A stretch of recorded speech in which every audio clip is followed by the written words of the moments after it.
Hi everybody, thanks for watching this. I wanted to tell you this is a little time sensitive. Greetings, dear ones. I'm Kryon of Magnetic Service.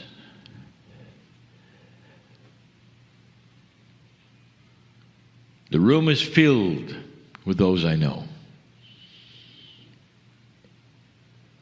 Those who listen later, I know.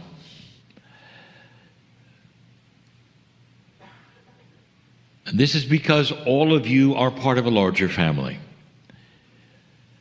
A family that hides from you while you're here. And I want to talk about something. It's a subject we have broached before, but not necessarily in this way. Here is a brand new energy for the planet, and you are in transition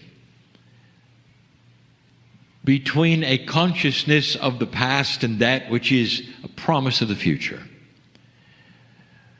How many times have we told you that moving literally from a darker area to a lighter area brings with it joy, anticipation, and also the old energy?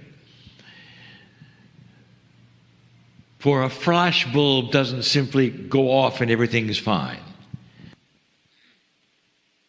Instead, you have to work the puzzle. We've given you many channels about what takes place when you move from a lower to a higher place. Some of the habits, some of the biases, some of the things you don't even know you've done. There is one thing, however, which is common to most. Something that has got to be cleared. Not because there's old things attaching to it. Something that has to be cleared because of who you are. And when you hear what it is, you'll know. For we've spoken of it before. So let's begin at the beginning. Things that you should know about yourself, not what you've been told is there.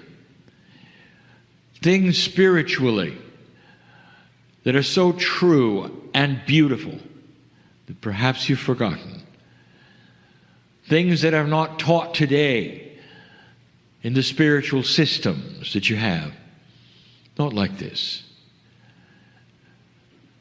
I want to go back to the beginning. And the beginning, as I am going to see and say, is with the teaching that began. Dear ones, you have a creation story all over the planet. Various cultures have various creation stories. The one that in this culture you may have grown up with, the most popular one, is very similar to the one that we teach as the seeding of the planet. So listen again for just a moment about this amazing thing that took place biologically, esoterically, with humans about 200,000 years ago. There was a shift, a change, a major one. And if you wipe away all of the physics of it and the physicalness of it, what really took place was a beautiful switch, an implantation within the human being of discernment of light and dark. The knowledge for the first time of the Creator. Free choice to see it or not. Intuition. Beauty. Discernment. All of these things were new. There was a leap in evolution 200,000 years ago, designed not by accident. It is the creation story. It's in your Holy Scripture, told perhaps differently, but it's there, the same story. That you are human beings mammals like any other on the planet, and something happened. An angelic force came down. And with the creation story you heard, it was the Adam, it was the Eve, it was the Garden of Eden, all metaphors, again, for what took place that we've told you about, where you received the beautiful knowledge of light and dark, discernment, choice. It's all over the planet. So now I'm going to put you in the place of the Creator, just for a moment. The question of, like, what would you have done? Let's say that you have the mind of God. And let us say that you have seen this miracle. It's gone by design and you were watching it. What would you do next after the seeding had been complete? To give you a hint of where I'm going,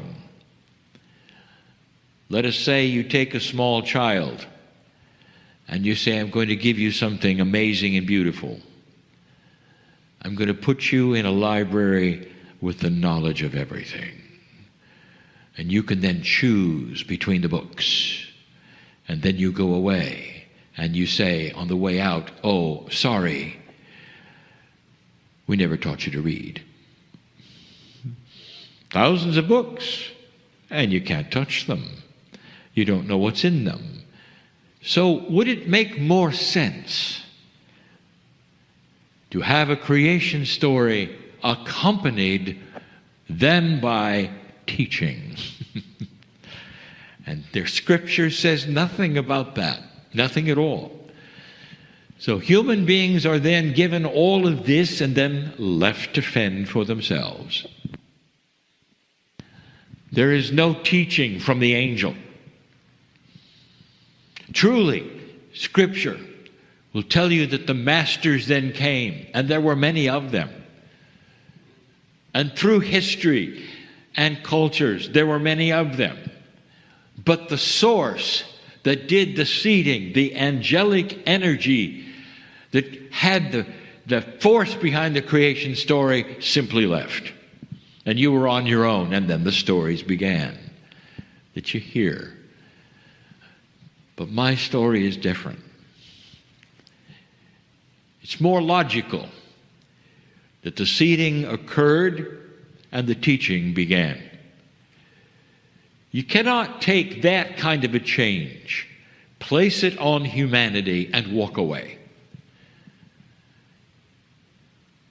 Instead, we told you that those who gave you the seeds that were those from what you call the seven sisters, they stayed and they began the teaching. Now, the actual seeding began a long time ago. Very, very gradual, and much had to happen biologically before you got to a point where all were ready. And that was the 52,000 year point. There have been 2 cycles of the wobble of earth involved in human's civilization, where you were there in a succinct enough way to create that which you have done. Everything leading up to 52,000 years ago was preparation. And then came Lemuria. And then came other places on the planet where you were being taught. Not just Lemuria, there was more. Lemuria was special because it was isolated. And that means it could last far, far longer without any kind of visitation in the 30,000 years that the Lemurians were Pleiadians and had Pleiadian teachers. So here we are. The teaching started when the seeding was complete. You're not going to get that in Scripture. You're going to have a creation story, and then everybody's gone. That in itself, dear ones, does not make sense. It's not logical that God would put you in a place and give you this beautiful knowledge and then do nothing with it. No teaching, no instructions. It's almost like dark went to light and then the angels disappeared. That's not even logical, dear ones. No, there was teaching. And the first things that were taught, the first things, with the teaching wheel with 5 spokes, was, who are you? That is what the Pleiadians wanted you to know, where you were from, what this was about, how it works. All the teaching was there. The teaching of the return to the middle, the teaching that you have God inside, and the seeds of those who were teaching you. If the angels came down in the Garden of Eden and had Adam and Eve and did what you heard that they did, does it really make sense? They didn't say to both of them, and now you have what we have. And now you have that which is light in you. And now you have a piece of the Creator in you that we've just put in you. Use it wisely. Here are some hints. There was none of that that was given you. None of it. The truth is, we stayed and taught. The creative source represented by the Pleiadians stayed and taught. And we taught a long time. Doesn't make sense to give you the library without teaching you to read. And that's what we did. And the reason I'm telling you this is because you've lost something. And you need it back, and you need it back quickly. One of the most beautiful aspects that you were taught. The Pleiadian mothers, you call them the star mothers, the teachers, would sit. Beautiful information would come out, and they would tell the children. They would say, look at your mother, meaning the one who is the teacher, and they would say, I want you to gaze upon us because someday you will be us. We want you to gaze upon us from the stars because this is the lineage of earth. We want you to gaze on us and see the beauty of the God that created you is in us and is in you. We want you to understand that you will always return to the center.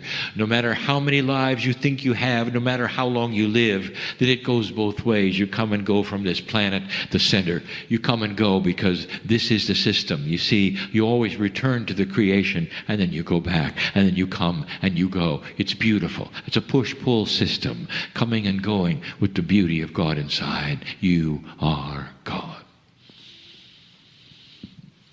That was taught to the children. And they understood it. They understood it because they were looking at it. They saw it. The children became adults. The children's children learned the same thing. And off they went akashically to be born yet again in other places on the planet to carry this message and carry this message and carry this message. And over civilizations, dear ones, with free choice, human nature and the efficiency of dark and light began to be changed. And you know what happened. With free choice, darkness was chosen over light. So many of the civilizations destroyed themselves because they didn't understand any more than darkness. Those who understood and still had that full experience of God inside were put aside and beat up. There was too much power in the light, and the darkness knew it. And slowly, you have what is that which you grew up in, dear ones. Civilization after civilization created much the same light and dark ratio. The light was hidden, put aside. It's interesting, in every single civilization, something took place. Secret societies sprung up. And the secret societies had to hide the knowledge of God inside. But the darkness said, look, there's a secret society there. They must be doing evil things. There must be sorcery there. Don't go there. Don't believe it. The beginning of conspiracies. The beginning of darkness in every corner. The beginning of mistrust. Even those who had the knowledge of God inside in a secret society were called the devil.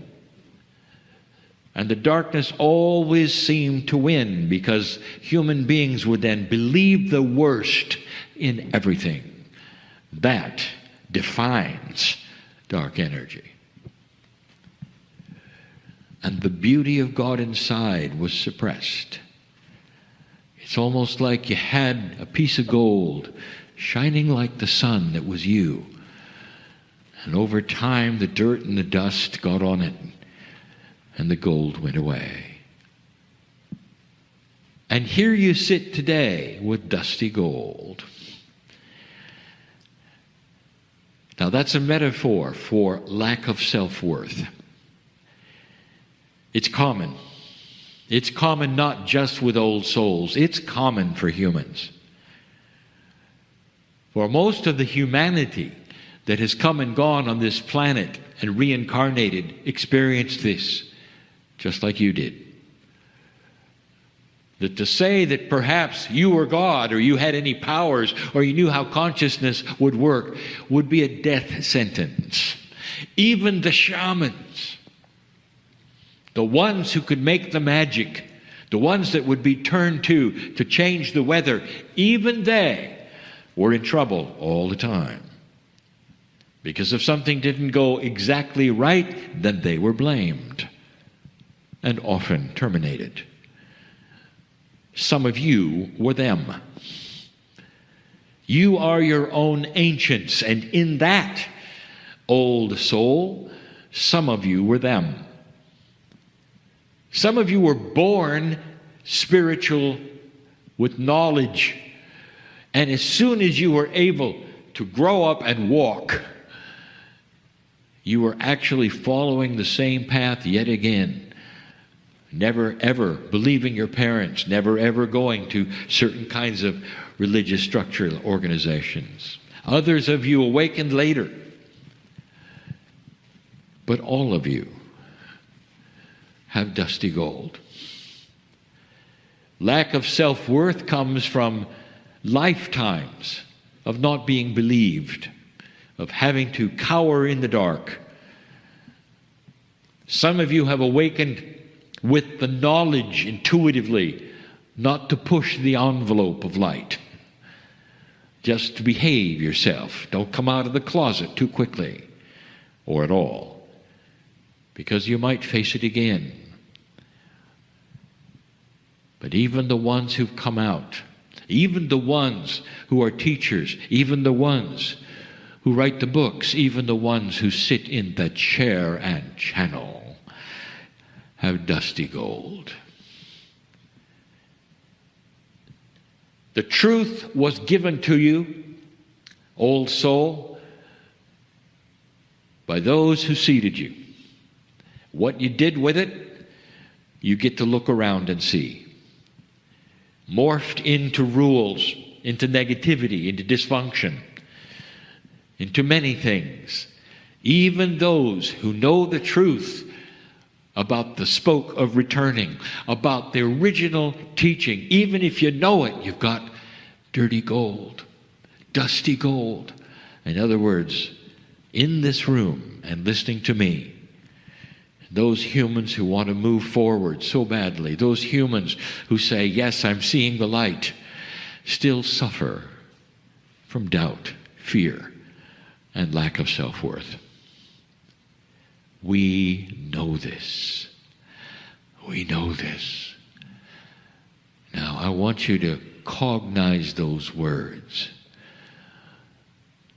Spirit, God, the creative source, anything you want to call it, knows of this issue and is ready to help you wipe away the dust so it can shine like the light.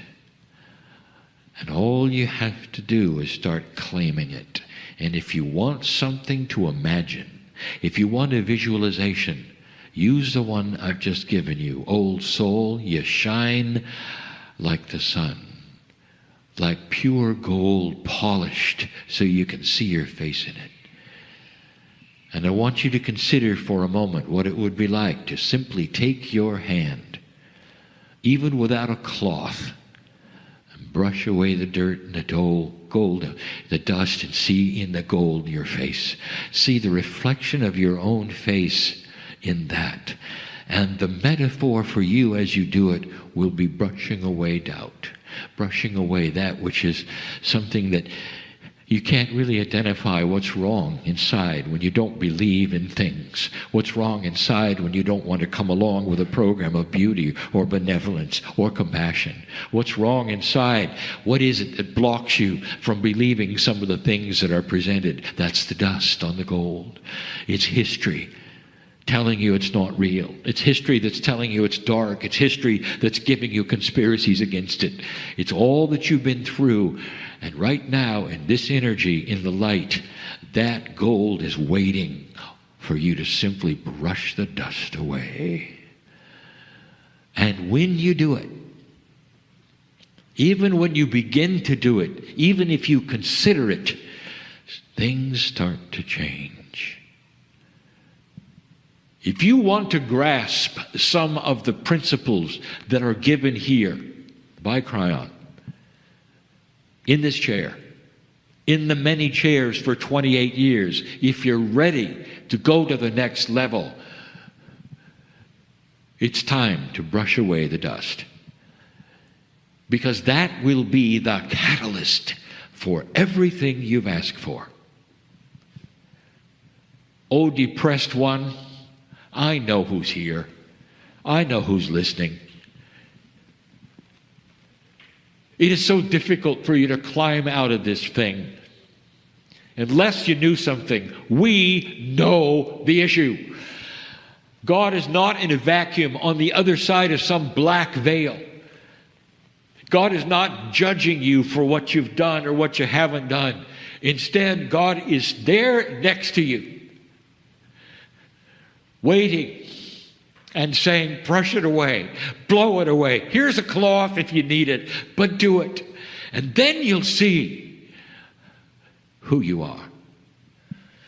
Your face in the gold, the reflection of you, the image of love. The Pleiadian teachers taught the children that they were created in the image of love. That is the Creator. They were created in the image and the beauty of compassion. That is the Creator. That teaching is still with you. It's in your Akash. All you have to do is believe it and start brushing away the dirt, the dust, until you can see your reflection in it and say, I knew it. It's true. I am created in the image of love. Dear ones, this is going to be the major catalyst in this new energy for learning all the things you wish to learn. You cannot proceed much further and be in full and complete doubt of who you are. It doesn't happen quickly. It happens as slow or as fast as your past will allow it. Do you understand that? What have you experienced? What have you been taught? What has been drummed into you? For some, not much. For others, a lot. And so some will have to work harder at it. Oh, depressed one, I'm talking about you. But you have to know you have help. We are here. Spirit is here. Others around you are here to lift you up out of this depression and come to a place, listen to me, where you will never have the dust again. You will not go into depression again. The cycle that you're experiencing and have experienced all your life is over. I'm talking to somebody here. I'm talking also to several who are listening. The cycle will stop when you take the dust away and you finally see yourself as worthy to be on the planet. Not just worthy, you've got stuff to do.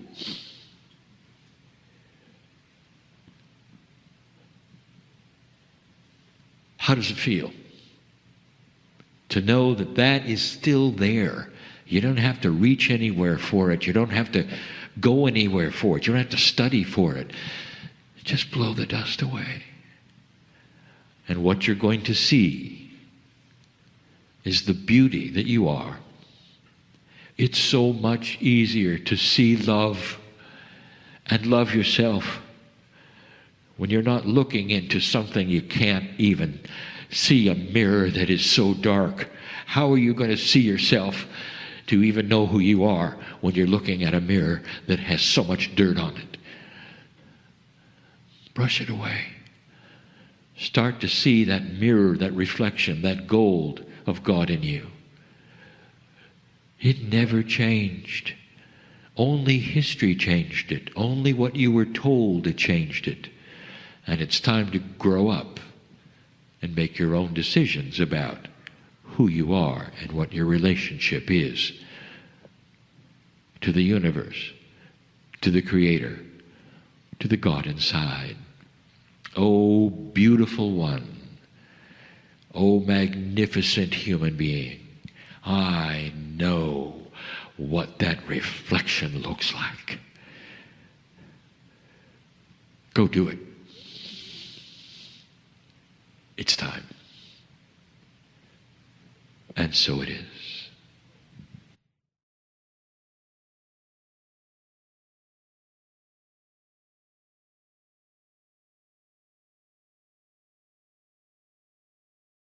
Hi everybody, thanks for watching this. I wanted to tell you this is a little time sensitive.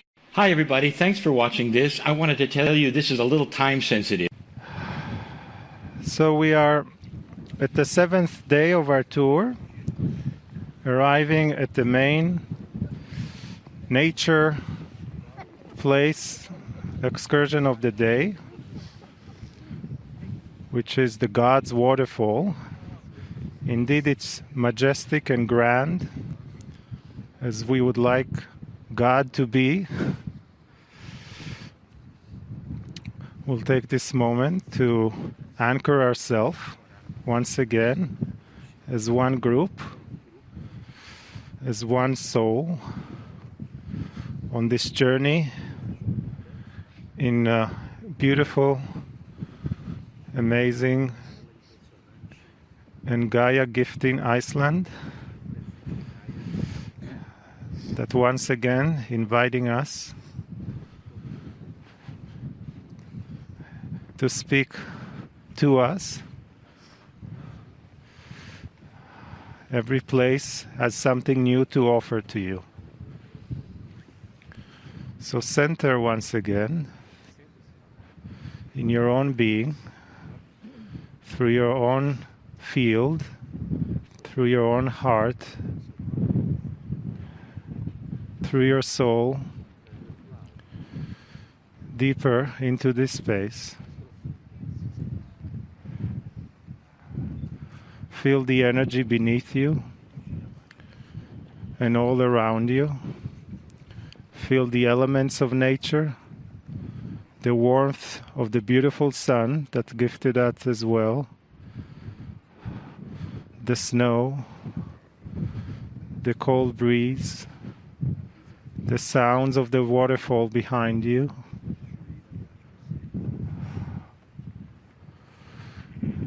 The wind. And simply take it all in, appreciating honoring, melding with the elements of Gaia.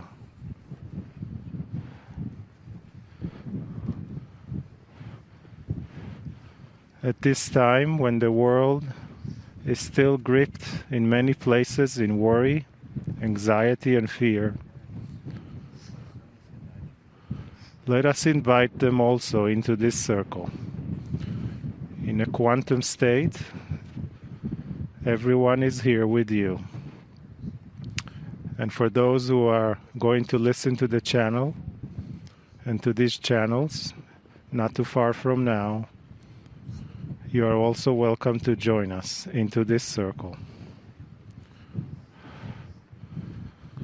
There's nothing sometimes more powerful than nature to soothe your soul, to ease your pain, your worry, your anxiety, or anything you have, or even just to be in nature and to appreciate its beauty and what it has to give to you. Many of you are not even allowed to go out of their homes. So you can't fully be out there in nature. But you can take yourself there with your imagination, with your being, and be present. It is all around you. It is loving you. It is relaxing. It is helping you and healing you. It is softening.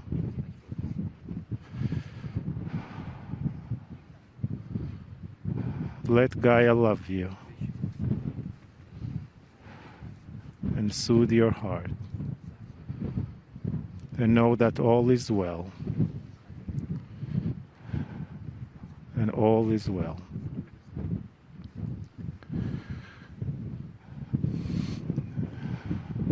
And we invite once more Kryon and for the message that it has for us. Greetings, dear ones. I'm Kryon of Magnetic Service. This is the 7th message from the island nation of Iceland. And you stand here, dear ones, with me in the wintertime. But it's a glorious time.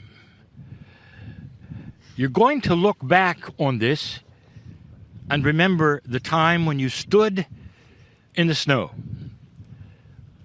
when it was minus 10 Celsius and some of you were shivering. You're going to remember this.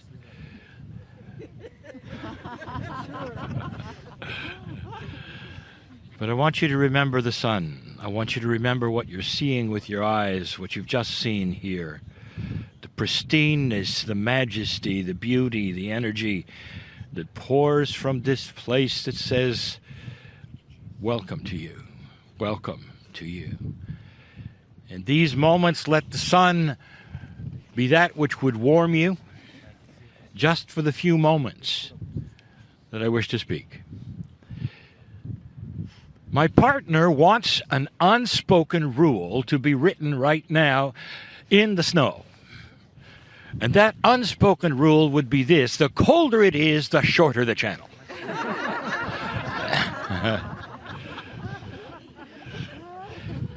But I'm not going to let him do that.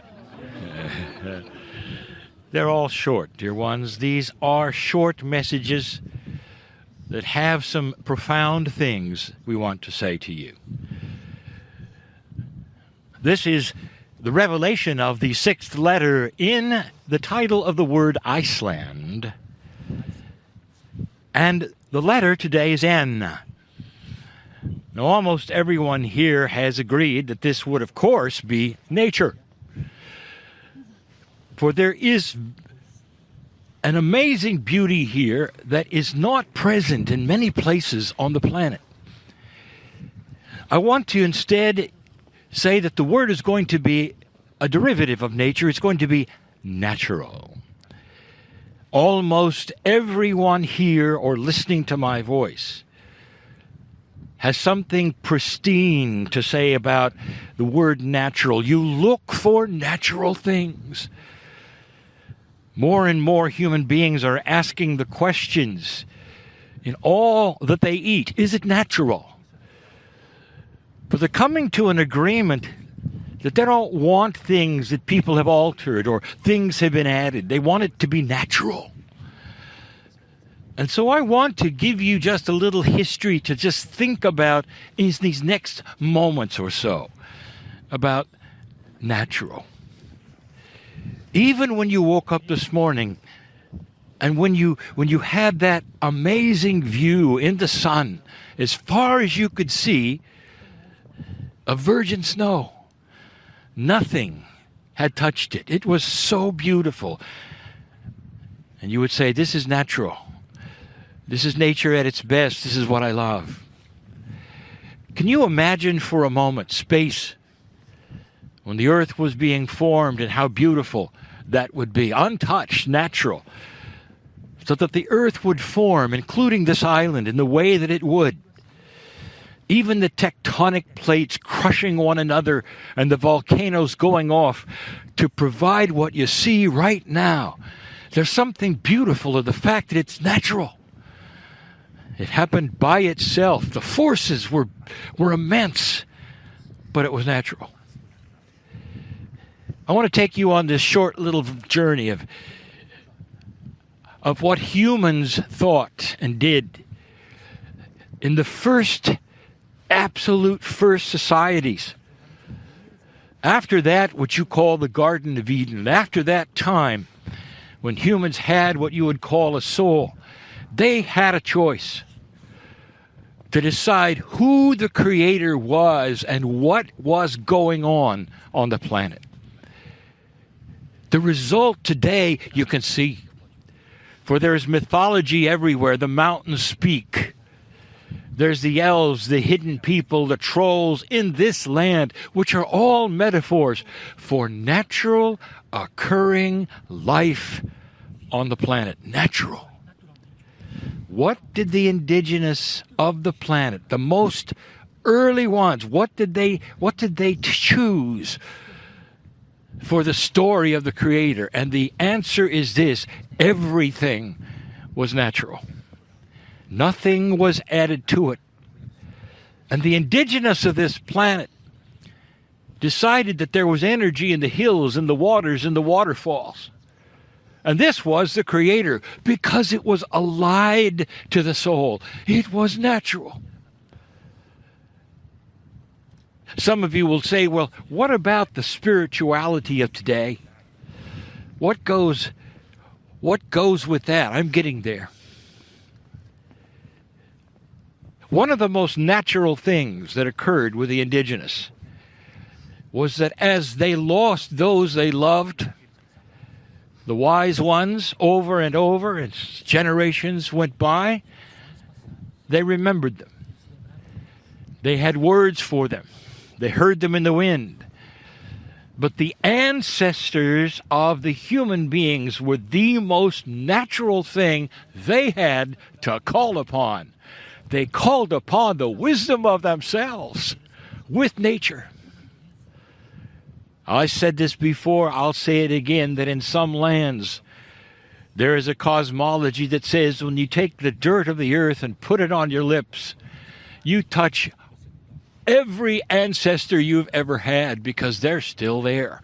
The wisdom of the earth is the wisdom of the ancestors. How natural could it be? And then we get into systems.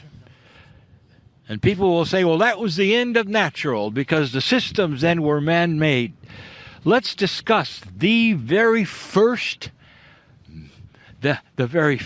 system of spirituality on this planet that has been recorded. And that was of the Hindu. Listen to their system. There is no prophet. There is no central book. They are one with everything. What a system. They believe they return to the planet and they come back. What a system. That was the first intuitive spiritual system that existed. It's the most natural thing. Everything beyond that, dear one, was added unto. Like food, perhaps, that was added unto. Or food, perhaps, that was frozen and then thawed, and frozen and then thawed, to a place where nothing is natural. And sometimes when you look at the systems of the planet, you wonder, who was in charge of that? What were they thinking? I give this to you now to return to the natural thing that is in front of you. The most pristine thing that you still have, that still loves you. The hills know your name. That's natural. Gaia knows your name. Both you and Gaia have the same creative source, your family together. That's natural. Ponder these things. The channel is over. And so it is.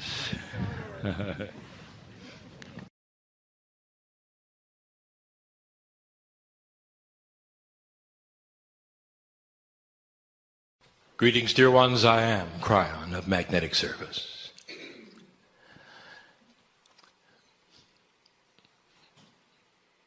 There would be those who would wonder about the consciousness of God. And how is it that such a high vibrating attitude could ever be presented in 3D? And so we again tell you that this is the puzzle of what you see happening now. That those who have come here designed to be the teachers, that would have the attributes needed to do what you are hearing now, are the ones that become the spiritual translators. And they're in the room. And we know who they are. And it goes beyond those who would channel, right into those who would teach. It goes to those that call themselves in this room healers. For they have the same task as the channeler or the teacher. And that is translating a perceptual, metaphorical message into 3D practicality. The healer stands before that person who comes before them. And their intellect knows at a 3D level only half the story. And the discernment of their higher self and the energy that pours to them, which we call channeling, gives them the rest of the picture. Where to touch, what energies to develop, whether to be soft or energetic. The teacher stands before the piece of paper, which is empty, and asks, what is next? And on the paper starts to flow the information for the next sermon. And that's channeling. The one who sits in the chair empties their mind accordingly and does not give God a laundry list of things that are wrong in their lives.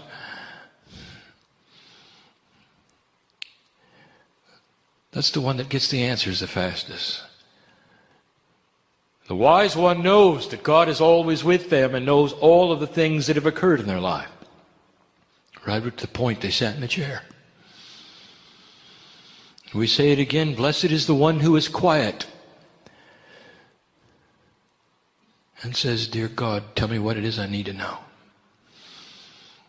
Without a bias, without a prejudgment of what they think the answer might be. And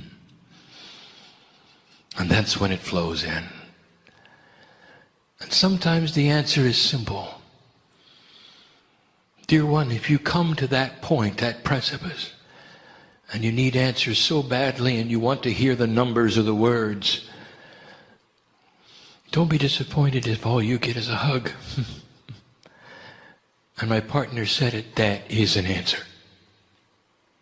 And the answer when you get a hug is that practical answers are on the way. You're going to get them. You're going to see them. Synchronicity will bring them. And in the process, relax. Without the relaxation of that, you will make decisions that'll get in the way of the synchronicity that will occur. Therefore, the hug is an answer, isn't it? That you're not alone. That you're never alone. This entire seminar, this entire day, has been about perceptual communications. From the information about the alignment of 2012 right down to what my partner calls a quantum perception, has been everything he has been told to do. And through synchronicity, he has been given the teaching points. And this is the way it works. And whether it's an author on stage, or whether it's a mom with her kids, the answers come in these ways. The mother loves their children so much, wants to see them with wisdom. The children don't necessarily have yet. Doesn't want them to make the mistakes they made. I want to tell you, there are answers in that. There are answers in that. Teach the children what you know about God. That's the answer.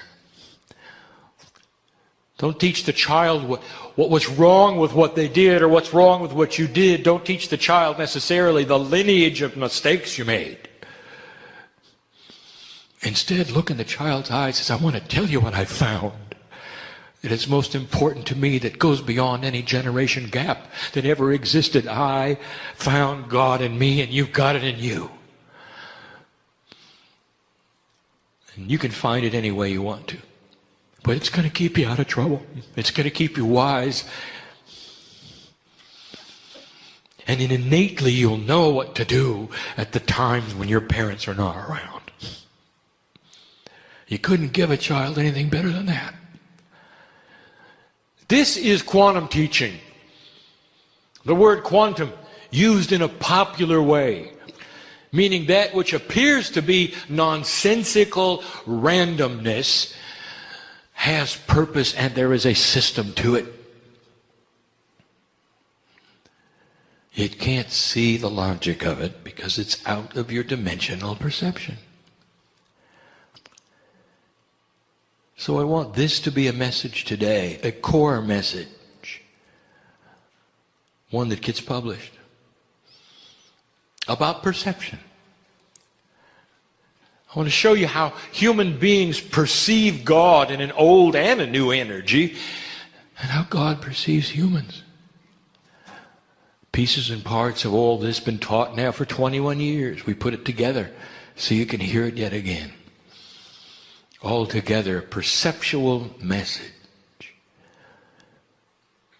Human beings are changing the way they think. But it cannot change unless you get out of what you would call the survival instinct of 3 dimensions. For within the reality that you claim is all there is the box you put God in.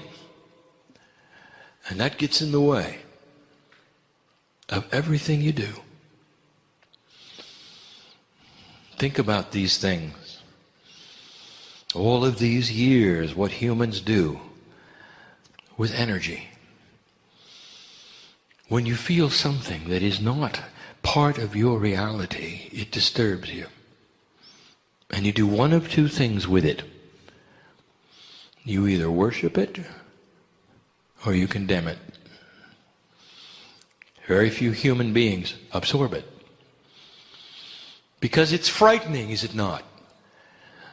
It is not in the box of the reality that you would expect. If a miracle happens, what do? Thank you, God, you say. All of the credit, therefore, goes to a divine power you cannot understand, which is beyond all things explainable. And if something goes bump in the night, it's the devil. It's evil. Now let me expand your box for a moment. What if all of those things were normal? What if they're part of humanism? What if instead of closing in your box, you build a bigger box? If that suits you, do it. Take the box and double its size and include energies you don't understand in the smaller box.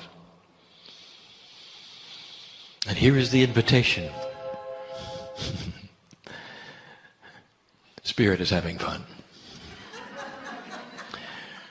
Sound from heaven. The next time you get an unusual healing, something that happens out of the normal, something that you might even label as typical spontaneous remission, which isn't, why don't you say, thank you, inside the Creator, which allowed this to be manifested. Why don't you say, I am powerful in that I am a piece of God, and all of these things I give thanks for. In the name of who I am, a creative piece of the universe, learning to expand my energy. And when something goes bump in the night, you might consider that it's part of a system of energy, for we have told you that all energies that are produced on the planet stay here. All good things, all bad things in your purview.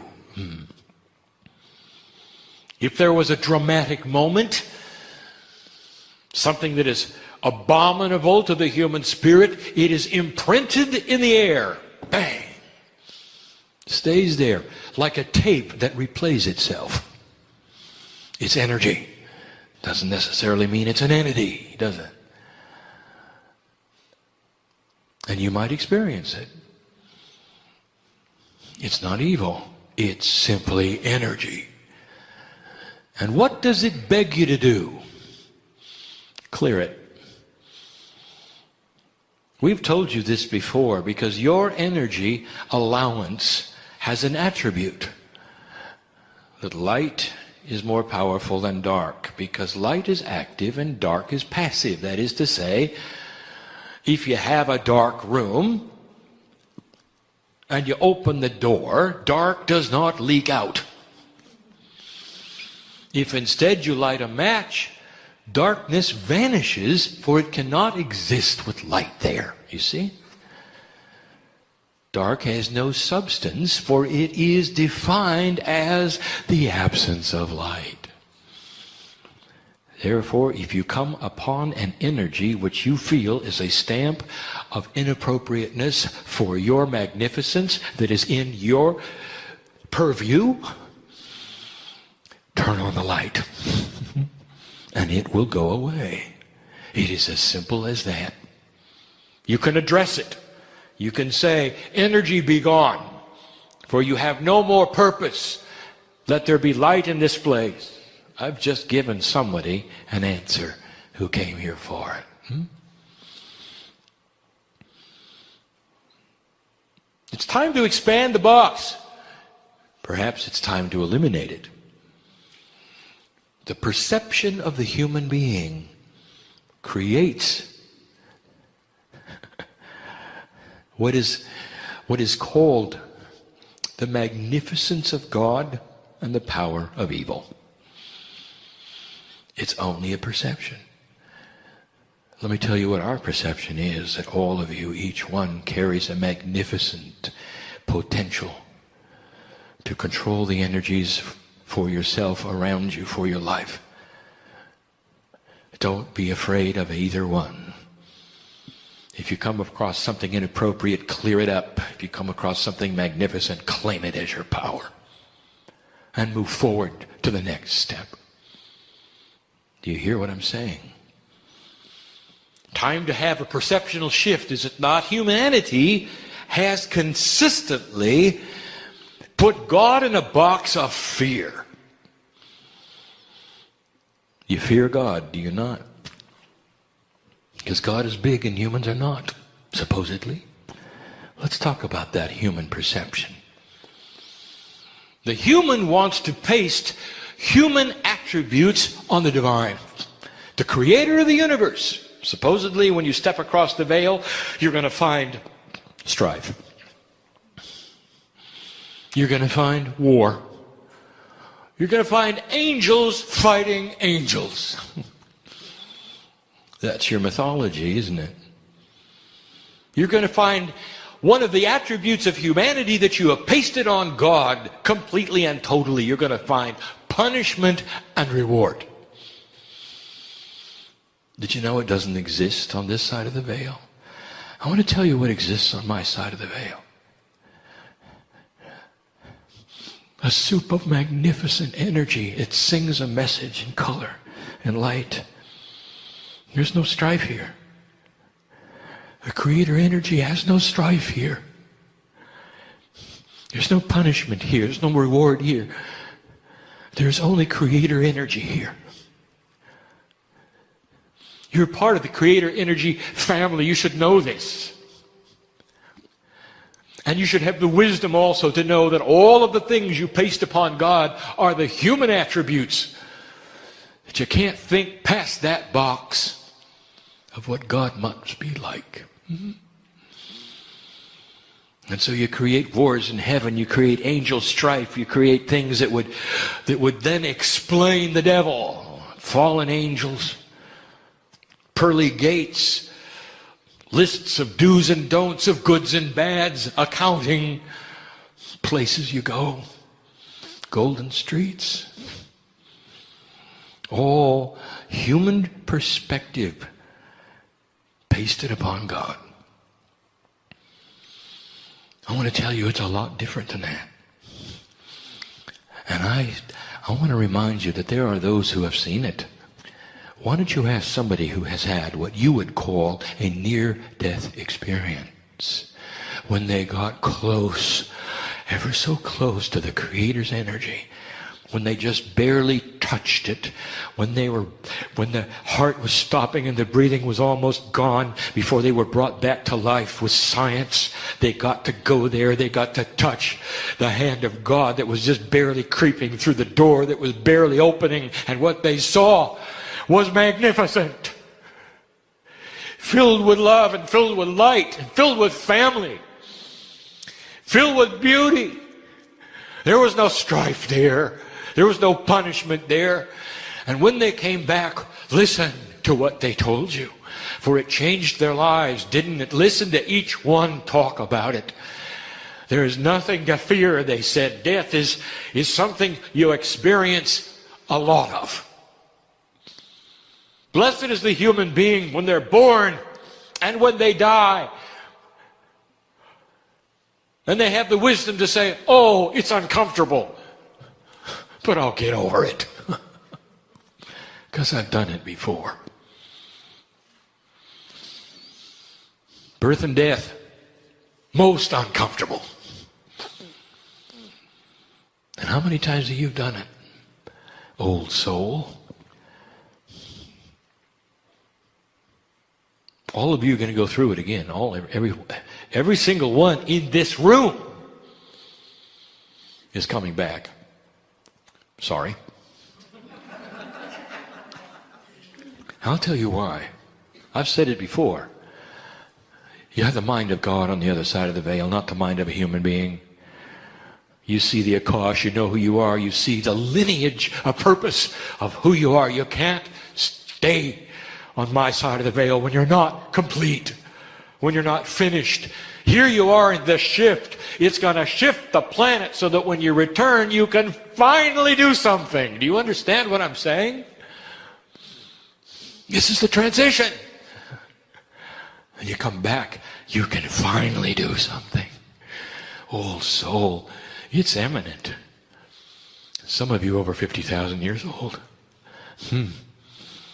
You're not going to stay away. You're not going to miss the end of the transition. There's a lot more here perceived than you know.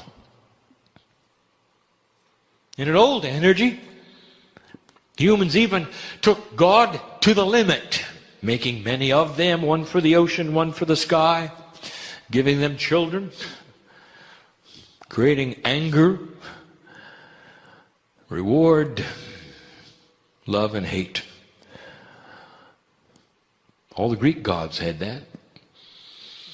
Trickery, deceit, deception, revenge, all assigned to God.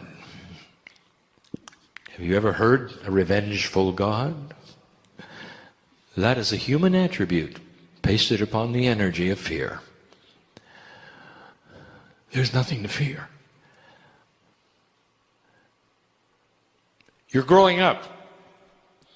You're starting to understand that if the Creator's inside, that communication to God is instantaneous.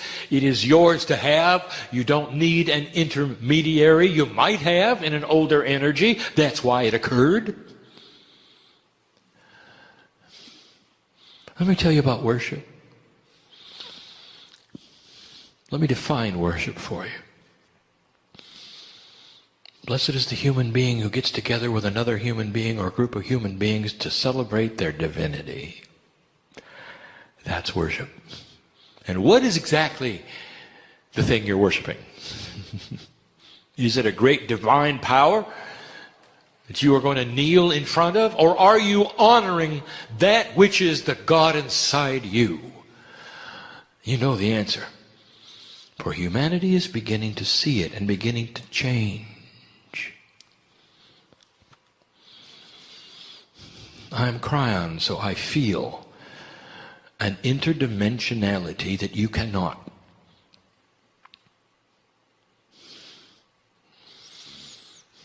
I feel this box you're in.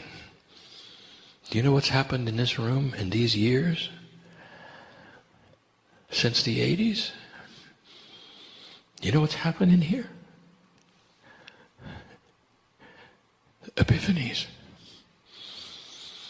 Joy. Transmutation of sorrow and fear into peace, understanding. You know how many human beings have been healed in this room? It's almost endless. The lineage of the space you sit in knows the truth of what I say. The very wood, carpet, cement, plastic reeks with a message to me. I see it all. It makes me weep with joy of those that found the family in this room. And it doesn't just stop there. For Spirit then looks at those who built it and the purpose and the intent of the builders. It doesn't even stop there. It even goes back to honoring those who created the name on the building. Their purpose, their vision, the synchronicity in their lives. A couple, not just the one, but the two. And had they not processed and proceeded in an old energy and fought against many things, the building would not be here. The synchronicity of the healings would not have occurred. This is what Spirit sees. What is our perception of you, dear human being? I will tell you that there are those in the room who we see the same kind of lineage I just described about the founders here. That is to say that there are seeds being planted and synchronicity beginning that will create a place of worship, a place of healing within their own lives. And I don't mean a building. I mean a family that gets healed. You know who I'm talking to? I hope you do. At this moment, I speak to those in the building and not the reader, not the hearer. In the building, I am telling you, there are those here who can leave different than they came. They can leave with the seed planting that will actually help those around them in ways that those around them will go on to affect those who are around those others around them. And you start what you would call then a pyramid of joy. It's the first time I've used the term. That's what we see. That is our perception. We don't see a singular human being. We see the culmination of your lives, of your wisdom, of what you've learned, of the shamans that sit in the room pretending to be ordinary.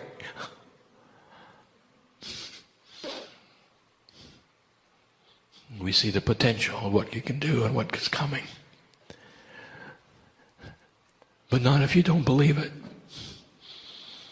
Do you understand the profundity of what I am saying? If you walk out of the room unchanged, if you don't open your heart, there is no punishment. Same number of angels go out with you, dear one, as the healer. But what also goes out is lost potential. There are those who have come for healing in the room. And so I'll just say it. Do you want it or not? And if you do, don't decide that it's going to be a spontaneous thing and run and get a blood test. What if instead there is something implanted in you to give you information and wisdom to proceed and meet somebody else who knows what to do? What about that? Don't decide how it's going to work. Honor the process of synchronicity, of the planting of spiritual seeds that lead you to other places you not necessarily would have gone to. That's how healing works. It includes the healing of a workplace, and you know who I'm talking to right now, for you've come with this issue. I'll tell you how it can be healed, and you don't believe it. It's going to start with you. When you relax with the problem before you and it no longer pushes the buttons of drama, anger, and frustration, watch what happens around you. It'll solve itself. I want to tell you, there's energies that want to push your buttons. And as long as you react, they're happy. When you stop reacting, they'll find something else to do. You understand the process I just gave you? Let it begin in you. Every master that walked this earth had an attribute. People loved them. Animals loved them. Children loved them. Nature loved them. They could walk by flowers and they'd bloom. This is real. They had the energy of God. And all of nature saw it, all of the children saw it, all the animals saw it, and an adult, even one who was dense in an older energy, didn't understand but just wanted to sit next to him.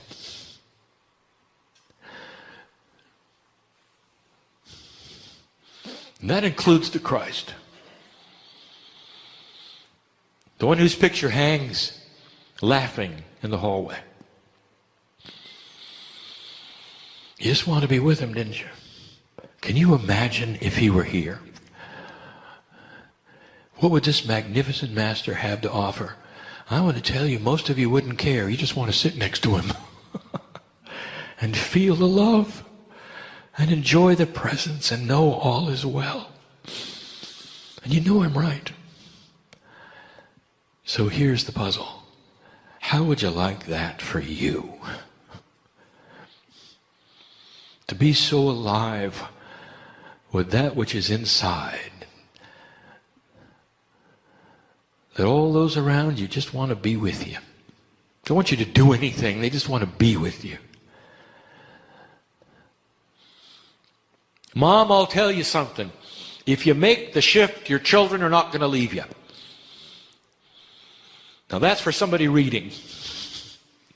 Don't be afraid of it. Because the children are going to see God in you. They're not going to see weirdness in you. Don't give them a Kryon book. Just be a great mom. They'll find their own books.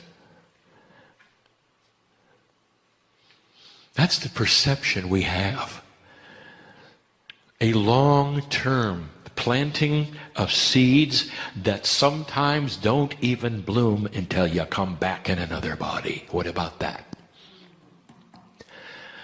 But unless you do it right now, the next one is going to have the same problems you've got today. So why not create a setup that allows for you to change your Akash now, so that no matter what happens in the future, no matter what the incarnation or expression you have, you're going to come in ready to work with a light turned on. And you never have to go through what you've gone through this time, ever.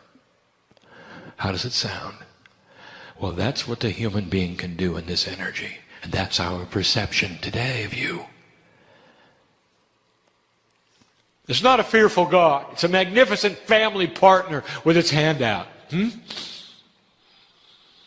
you get over the perception that God is big and you're not? Can you get over the perception that God's in the sky and you're not? Can you instead encompass a perception that says you are everywhere and that God is you? And when you walk out the door, you're not alone. And when you have a perplexing problem or a frustration, you can learn to breathe, relax, and get the answer you need. And it may not be in 3D, it may not be in the numbers or the words, but you'll know which direction to turn because you'll feel it. Trust first impressions. They're the ones that are subtle. They're the ones that you're not used to. That's the energy that is expanded outside of the box that you're in. Don't analyze it. Don't intellectualize it. Listen to your heart. There is a balance between the intellectual and the heart. It's needed to move into the areas that we speak of. Don't throw away your logic. Enhance it with the heart. And then here's something for somebody. My partner spoke of the bias, that the human always wants to move forward and never backward. You don't understand. Sometimes moving back is to revisit something to learn it better. It's not a bad thing. Somebody needed to hear that here. Give it another shot. Don't make up your mind. It's over. And that's for you, and you know who I'm talking to. I know who you are. Why wouldn't I? Family, why wouldn't I? With auras that are 26 feet across, why wouldn't I? You think you're hiding in the back there? Oh. Magnificent. I have a woman sitting here who used to hold a very big sword. And she knows who she is. In battle, he was great. And now she holds the sword differently. Today it's the sword of truth. And she slays drama. And she slays all things inappropriate. And the sword is even bigger. You don't know who you are. Maybe it's time you listened to inside. Your DNA knows. Inside your DNA, 90% of it is involved in spiritual quest. 90% is quantum. Less than 5% of DNA makes 30,000 human genes. That's the 3D part. 90% is all the rest.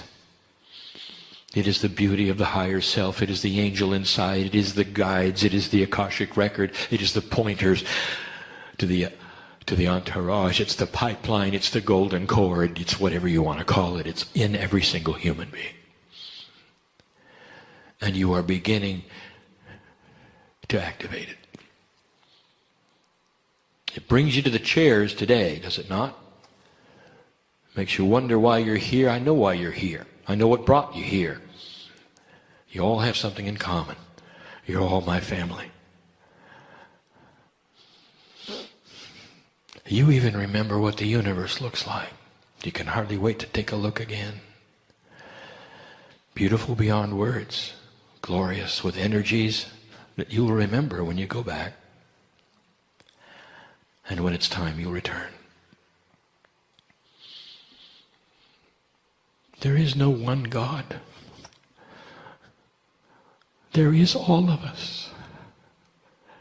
And how many is that? It's all.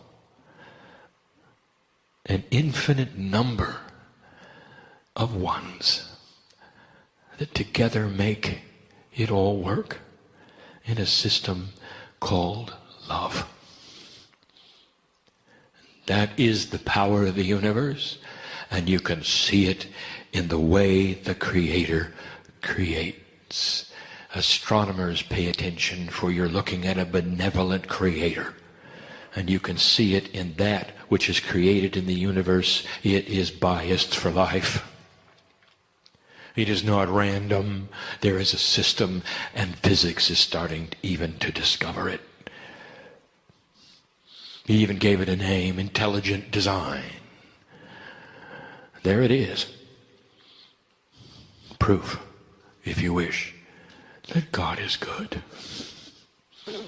Do you have a fearful God?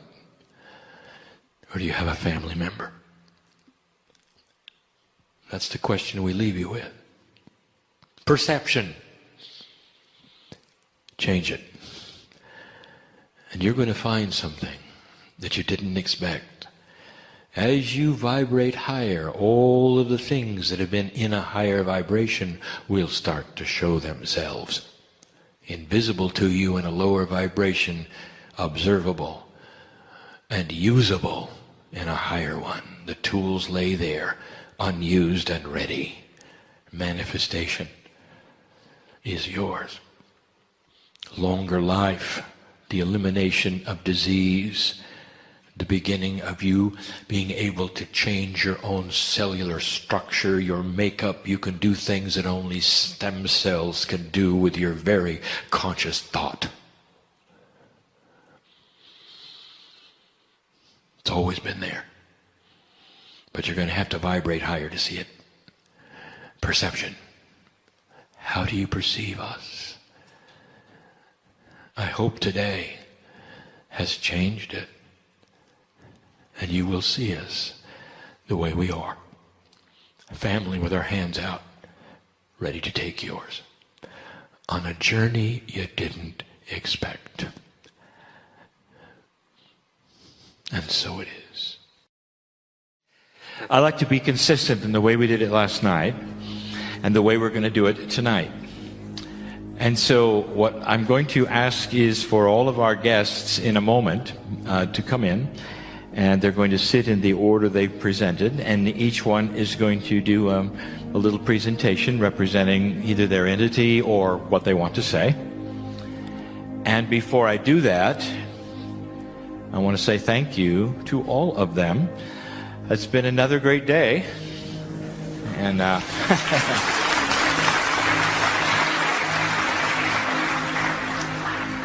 And having my friends here is emotional for me. And having so many on one stage with a similar message is very important to me. So let's get on with it. And I'm asking my guests, please, to come. Pragit, you can come first. And here they are.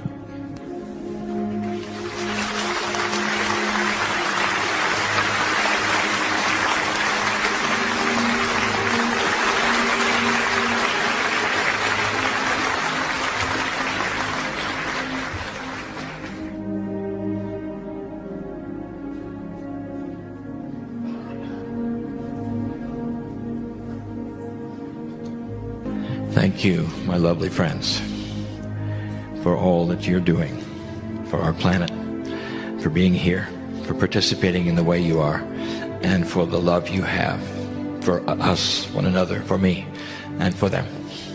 Pragit.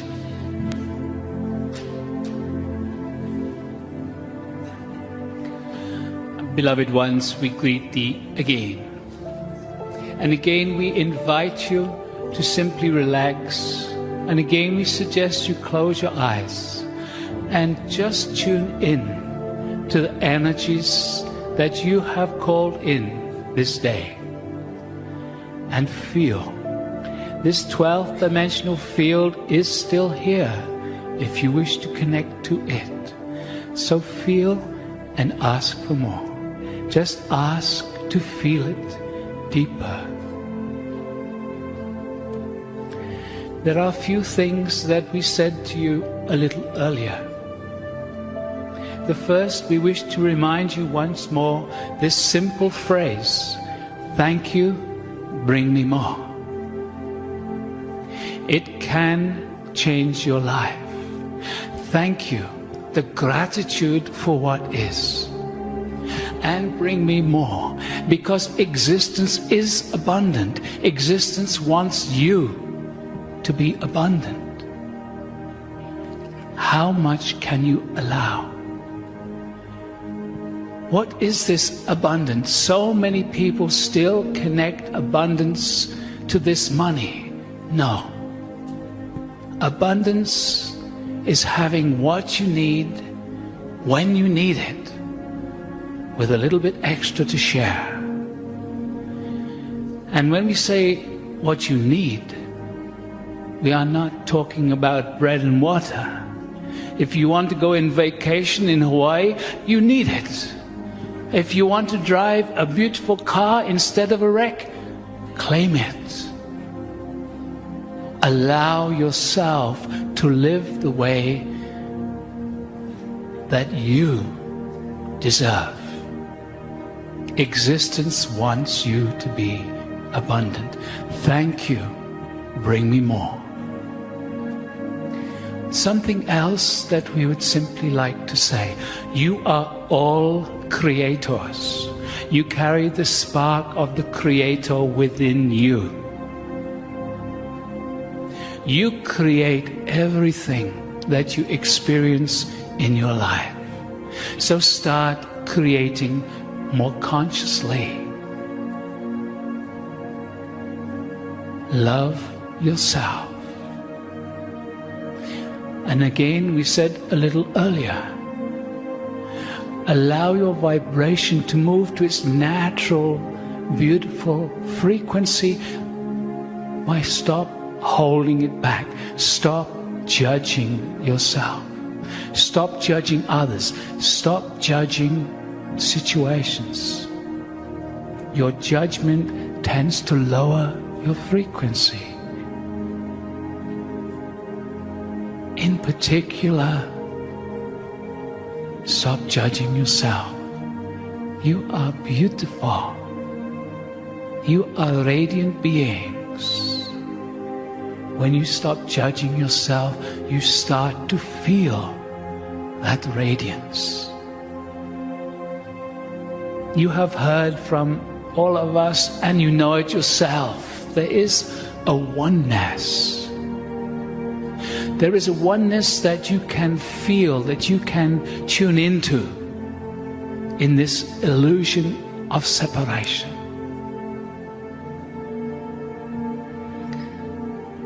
We love you.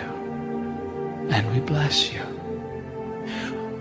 There is so much joy and excitement around the universe for what is occurring here. Do you know that? Do you know that you are being watched right now? Do you know that multidimensional beings are here with you right now? It is the case.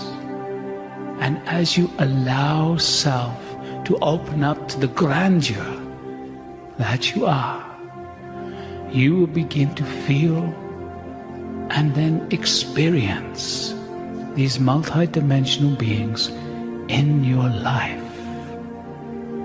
For you too are multidimensional, temporarily experiencing this beautiful, wonderful Gaia, as we like to call her, the earth or Gaia. You are on the leading edge of creation. You here gathered are on the leading edge of awakening of humanity. You have been acknowledged for this these days.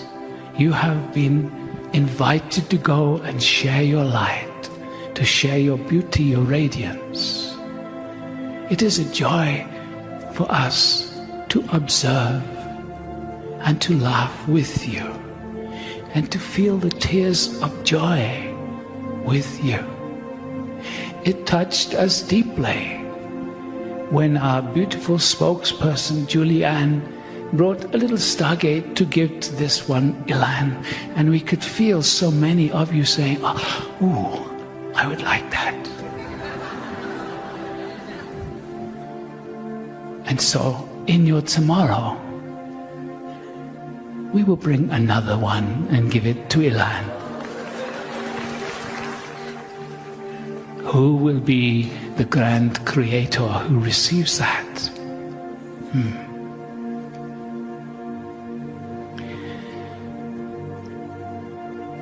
One thing that we have said in the past, and we would like to say it now, it is about loving yourself and knowing yourself. We have made this suggestion to many. Love your body, this physicality. And we make a suggestion. Love the body as if it is your closest friend, your lover. When you take a shower, slow down, embrace the body. I love you, I love you, I love you. It will start to give you an experience of yourself in a different way.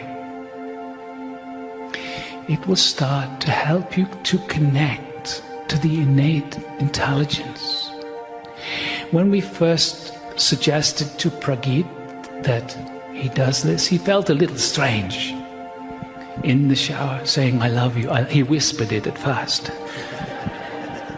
But after a while, it took him a while, because he wasn't totally being that love.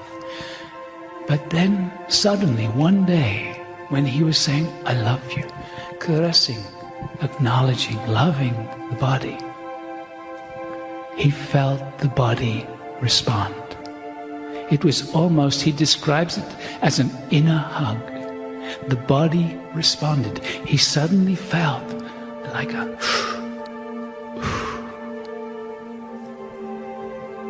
love your body, love yourself, drop your judgment, and celebrate life. Beloved ones, we love thee and we bless thee. We honor thee. And we will talk to you again very soon.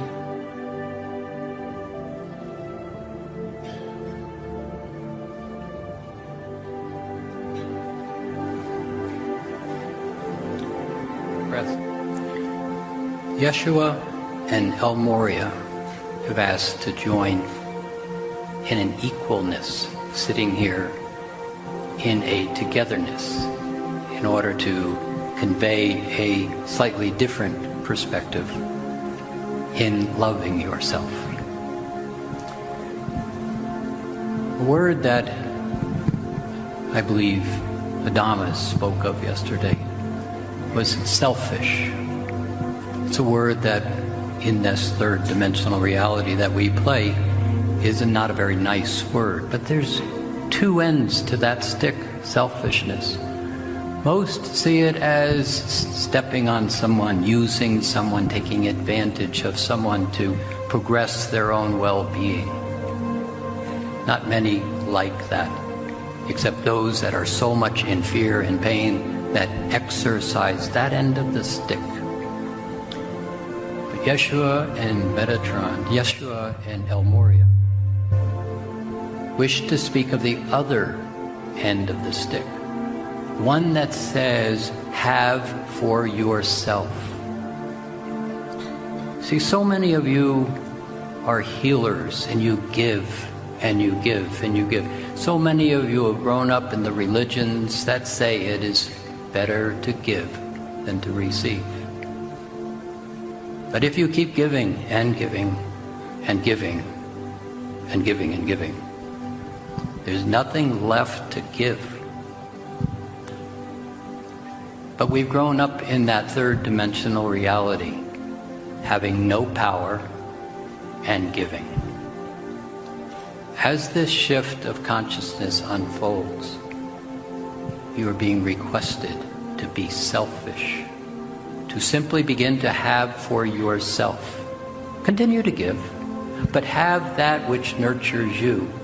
Allow it to be abundant as it flows to you. And give freely of the excess.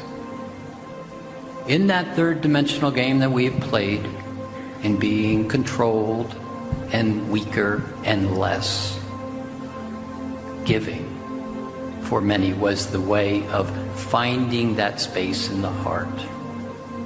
But in this shift, it's about having for yourself. The shift allows you, instead of looking externally for your well-being, for your validation, for your acceptance, it's in the space where you become selfish, in the heart, in the sacred heart. It's in the sacred heart that you begin to recognize in present time that I can observe the world. I don't have to move to it in order to fit in with it.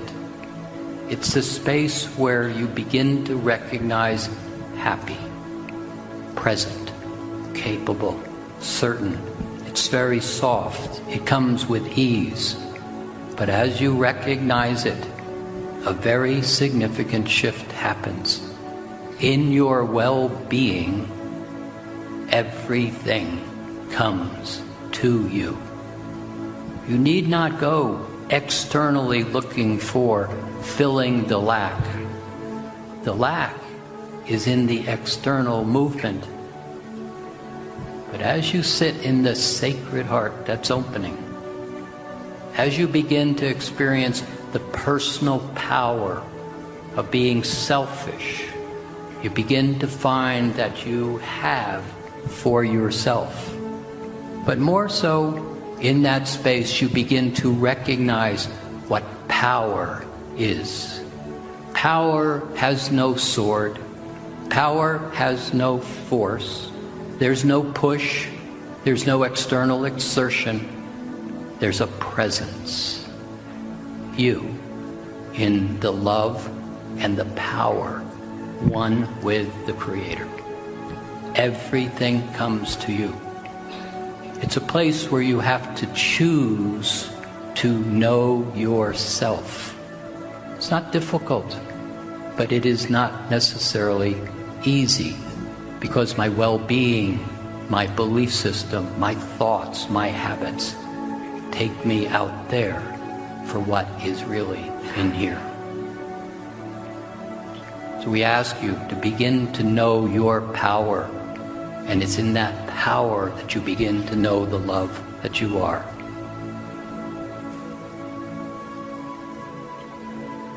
We love you greatly. This is an adventure. Enjoy what you are about to experience. Blessings.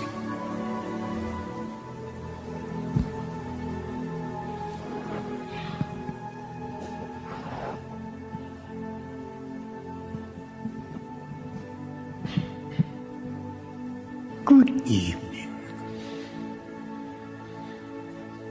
I'll tell you a wee story. This big. An old friend of mine by the name of Raven. He was telling for a story from his grandfather's grandfather. That's a long ways back, you know. But understand this. He was telling the story of himself. Because what this remembered is that he was that little self. And the grandfather was telling him how to cross the stream, so to speak. So he walked out into the middle of the stream and he told the young raven, he said, now when you come out here, be careful. You know, the raven, he's just ready. He showed his grandpappy. He stepped right into the stream and sploosh right on his butt. There he stood there looking, wiping the water out of his face. He stood up quickly and he wanted to get to his grandfather, who had moved further out into the stream. No problem, he thought, I'll just run quickly out there, and on his face this time. And the grandfather spoke to him. And he said, remember this, lad. When you're going to take a step on this dimension that you call Earth, you got to be important. Every foot has got to have a foot before you set it down. And what he did was, he stood up and he put his foot out and he felt this little stone. It was a little slippery though, but he wiggled his toes a little bit. And he settled that stone and he stepped up with another foot and put it on another stone. And again it was slippery, but not so slippery that he was going to fall down. So I tell you this thing, lads and lasses. Remember, this is just a very simple metaphor. Metaphor is, know where you're going to put your feet down before you set them up there to get put down. Because if you don't, you might find the going a little bit rough. But as you learn through age and unification of all the love these people are sharing with you right now tonight, understand this much. You're all walkers of this life. And you don't have to fall down so much. Good evening.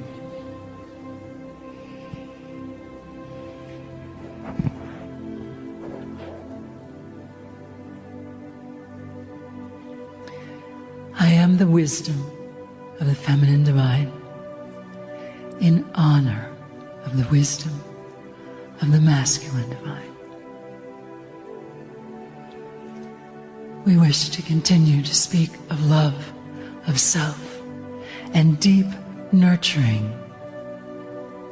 It is the time of the nurturer.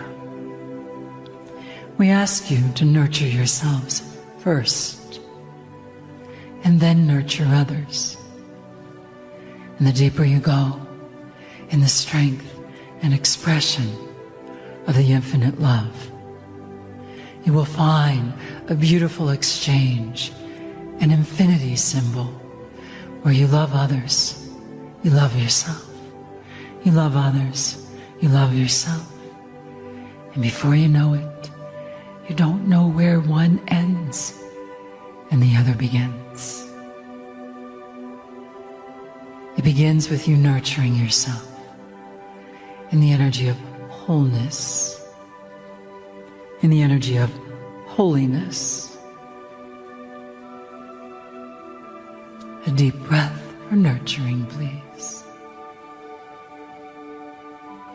In this time, we also encourage you to live with what is, so that you may more clearly see what can be. And a key for that is the less you judge, the more you will see. So in deep love for self, in that constant exchange and acceptance, learning the energetic recalibration of response versus reaction, response and nurturing, living with what is so that you may more clearly see what can be. The life continues to unfold. To realize that you are co-creators with one another,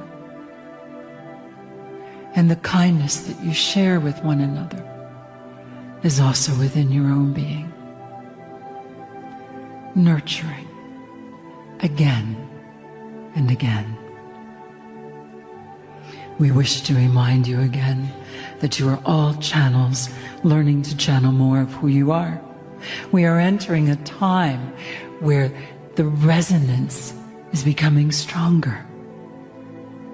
And each one of us made an agreement that when this resonance of empowerment arrived, we want it to be refined, recalibrated, centered, deeply loving of self and others. It will continue, you know. It's an ever spiraling upwards. What will you share with one another now to nurture? You know how much we love to interact with you. What will you share to nurture? Speak up. How do you nurture one another? Let us hear you. Through wisdom, laughter, kindness, compassion, honoring, a little more. Feel the resonance as you nurture. Let the words bring the resonance in. And as we continue to realign, recalibrate, and change the old beliefs, transform, evolve the old beliefs, of course, let that evolve and change the old actions. Are you willing?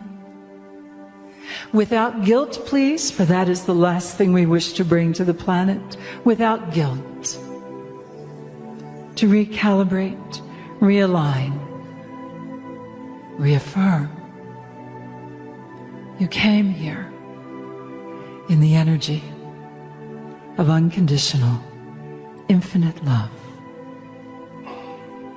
And it is that resonance that we share in this moment. Hold it in your hearts. Share it with your loved ones. Continue to inspire. Continue to demonstrate unconditional, infinite love. Let it pass through you first, and then remind others they too are channels for unconditional, infinite love. Do you agree? Continue the merging of all that you are. Continue to grow in your ability to channel more of who you are. And may all of it be in the resonance of infinite love, for you are infinite beings. The more you know that, the easier the infinite love flows through. Are you ready? Then let us continue honoring you.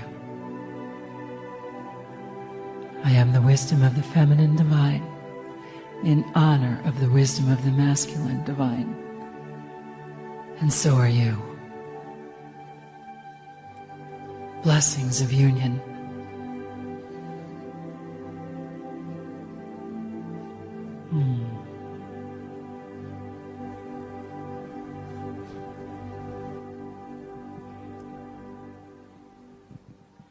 Greetings from home.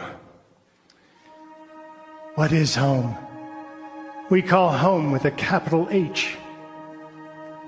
And yet it is so difficult to remember that process. But we tell you, dear ones, you have been here from the beginning. From the very beginning of Earth, even when it was hot and gaseous, you came here as spirits. You were in light body then, before the density. And at one point, one of you was sitting in the beautiful areas saying, do you want to play a new game? We're going to play a game where we put a veil over our heads and we can't remember who we are. And we're going to bump into each other and we're going to probably hurt each other once in a while, but we're going to love each other and find what we're doing here. And you all agreed and you stepped forward into this new game. And you have evolved it so many times. It is so beautiful for us to watch. You have laid crystals on your path. Now, from our perspective, it is beautiful because you come to Earth, you put the veil on, and you try to find the path. The path that you have set for yourself. And every so often, you see one of these beautiful crystals that you have set to mark your way. Now, many times, dear ones, you have given your power to the crystal. You have worshipped the crystal. You have said, you are the honor. We are the small beings. And the crystal is trying so hard to reflect your light. But sometimes you haven't been able to see it. Part of that is the game itself and the way you devised it. All of that is changing. So rapidly now. The veil is not only becoming transparent, it is disappearing altogether. You are starting to see who you truly are. Won't be easy, dear ones. You have BS. Belief systems. Opening that up will be the biggest part for all of you. To dare to rethink. For what you see in the crystal is not the light from home, it is your reflection. Every religion on planet Earth is meant to reflect your power. Every book. To help you remember who you are. Is it possible to remember every part of it? No. That is what the veil has been helping you with. But now that it's starting to become totally transparent, you can see. Trust it. Step into it. Dare to place yourself first in the line of energy. It is your rightful place. As was previously spoken, there is a major difference between being selfish and being self-first. For being self-first is your rightful place. When you see the crystals on the path, when you see your reflection of light in many of these beautiful ways, take it. Own it. Know that you are once again evolving this incredible game. You came in light body originally to birth the earth. And all the different levels that she has gone through, that you have walked her through. And now, after having all this energy in density, you are stepping back into light body right now. Do you remember who you are? We do. And we will hold that light for you until you can hold it yourselves. It is our honor. Aspavo.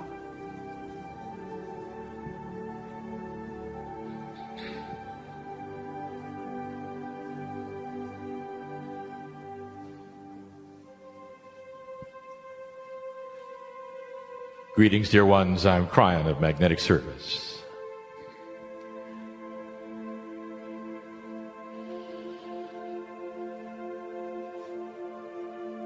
I open the gathering with my energy, I close it with my energy. But my energy is shared with the others. I want to review.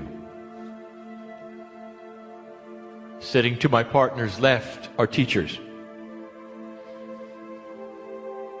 They have different methods of informing you of so many different things.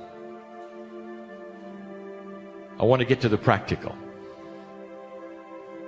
I want to reduce all of this to something that you will leave with and remember. All of the teachers are telling you you are enabled past what you used to be. Each of the teachers, in their own way, are giving you information that there is a paradigm shift on the planet. It invites you to take a power that you didn't have before. Each one in their own way is giving you precious information on how to proceed in this, the new energy. Each one.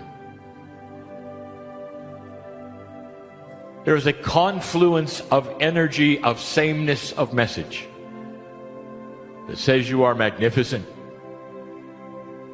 and different than you were. Practical. What do you do with it? And do you even believe it?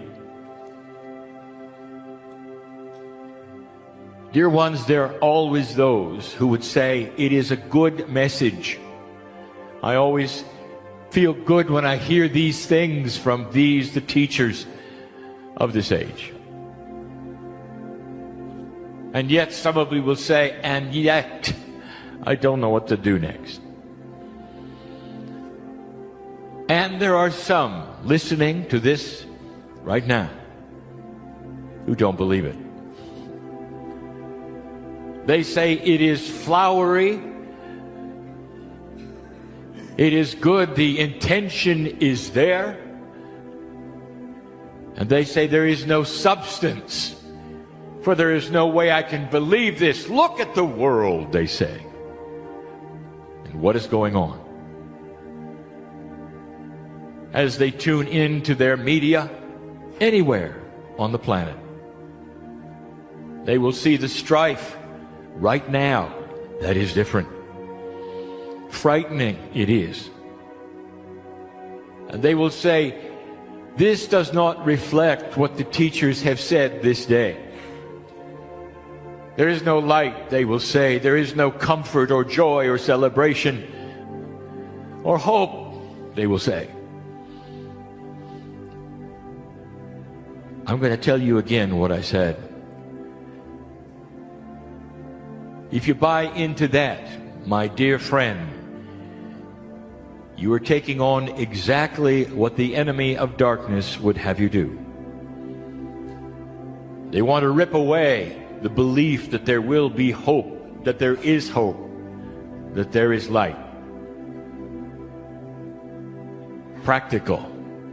Let me show you something special. This is the first time on this planet that you have a war that is not country against country. It is blatantly dark against light.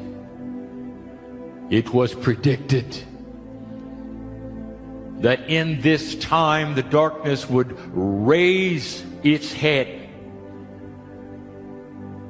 and try its best in the ugliest way to convince you you are still a slave to the old energy, to give up, to fear, to hate, just like you always have. Predictable. It's there, and it is different for you to look at. Imagine an army of darkness that is so powerful and well-funded, they don't even need borders. They can go where they want and do what they wish. Imagine, this is different. I'll tell you something. There's a paradigm shift coming in order for you to beat this. We mentioned some time ago what it would be. We said it's simple. How much money does it take to fund what you see going on right now that is dark and ugly and awful, unexplainable and scary? How much money do you think? And the answer is a great deal. It has to be funded on a daily basis with the kinds of funds you have no idea. Big. We told you to cut the funding. If they don't have the funds, they will then not exist. We said that. And there are those, even within your own government, who heard that. My partner knows this, for they have spoken to him. And they said, that's not good enough, give us another way. And now I'll tell you why. It's something that they know, it's something that you know. Because, dear human beings in this country, it is your friends who are funding them. You must change the paradigm of integrity, of who you let do what for friendship or non-friendship or political reasons. How many heads have to be cut off before you see it clearly? Practical. Things are changing. Now, if you don't believe it, I want you to look at the children. I want you to look at this and understand. You have an entire race of new children on this planet, and you're having trouble with them because they don't believe they were born dirty. They know things that you didn't. They don't comply because they're wiser than you were. They're self-assured because they come in knowing, and they know they are magnificent. So, doubter, I want you to take a look at what is in front of you that is happening on this planet right now and realize all of it was predicted, and it's happening exactly as we said. That should say something about the practical. What are you going to do with these kids?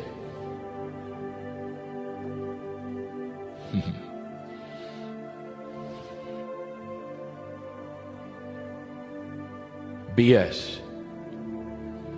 Belief systems are going to have a very difficult time with the roles in their churches with children who will not buy in to being victims and born dirty. Do you see what I'm saying? There is a paradigm shift ahead. It's already happening. Humanity is changing.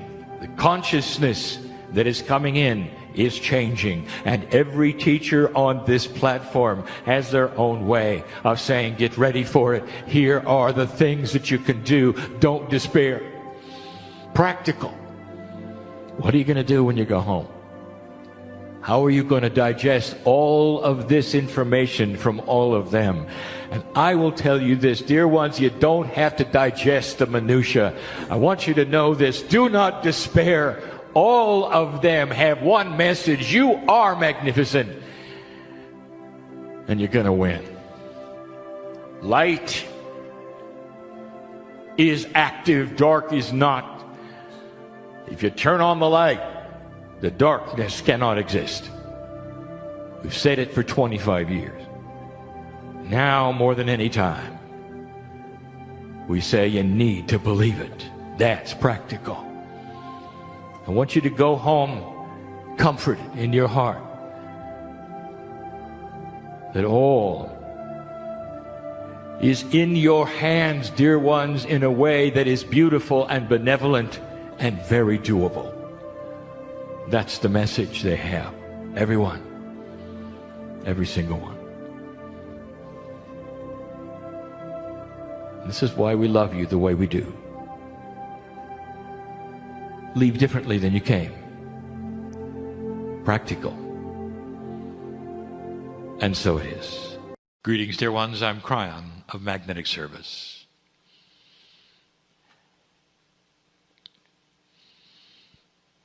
The process of channeling is different for some. There's no right and wrong way. It's an individual way, unique to the human being. There are those who channel in this room. I know who's here. You do it in your own way. You do it through intuitive processes. You get what you get and you speak what you speak, and it's accurate. That's channeling. What you see is a direct connection here with my partner and myself, and it's been 26 years in the making. He is comfortable with it. He steps away into a place that we have discussed before where he watches and is comfortable. And what is happening now is we're using everything that the human being has, his culture, his language, his intellect, and his willingness to be clear, in order to talk to you in real time. Spirit does not communicate in a linear fashion. What you are hearing is his interpretation and translation of a multidimensional message that is coming in many times. He has learned to linearize it for your ears. But at the same time, there's something called the third language. It is multidimensional, and it's coming from this chair. It's talking to some of you right now, and you'll feel it way beyond the words that come. It is available for any who hear the words, even those who listen later. The third language is the intuition communication from Spirit as you listen to me. We are family. That's who we are. We're not teachers to you. We're family. And when you're not here, you are like us. It is so hard for you to believe that you are more than you are. The filter that you have that keeps you human and not something else stays in place as long as you are here. To the very last breath that you take before death, you're still wondering, is it real? That's free choice. It must be that way, dear human. And yet here you sit. And some of you are believing and cognizing the reality of this. Some of you are feeling that I'm here. I've said so many times, I am here because there are things for you to know. We look at you and we say, we're so congratulative on what you have been able to accomplish. Not just that, the willingness to listen, to know, to hear.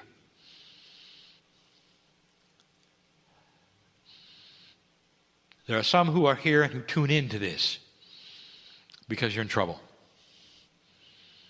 For a moment, I want you to suspend that. Did you know you can? There's a part of you that knows better than to buy into that which would cause distress with you. No matter what it is in your life, you can suspend it for a moment and feel the love of God in your life, if only for a moment, to help tip the balance of normalcy so you can breathe easy just for a few moments and know that all is well and that we know you. I want to call this the mid-year report of 2015. It's not a long, enduring channel. It is one we want to give you so that you know where you are. We speak of what is happening in a practical way, in a common sense way, to humanity and to old souls. Now there is a difference. For the new energy carries with it attributes that all will feel on the planet in a slow fashion where they won't be alarmed. And then there are attributes that the old souls feel very powerfully very quickly. And they know it.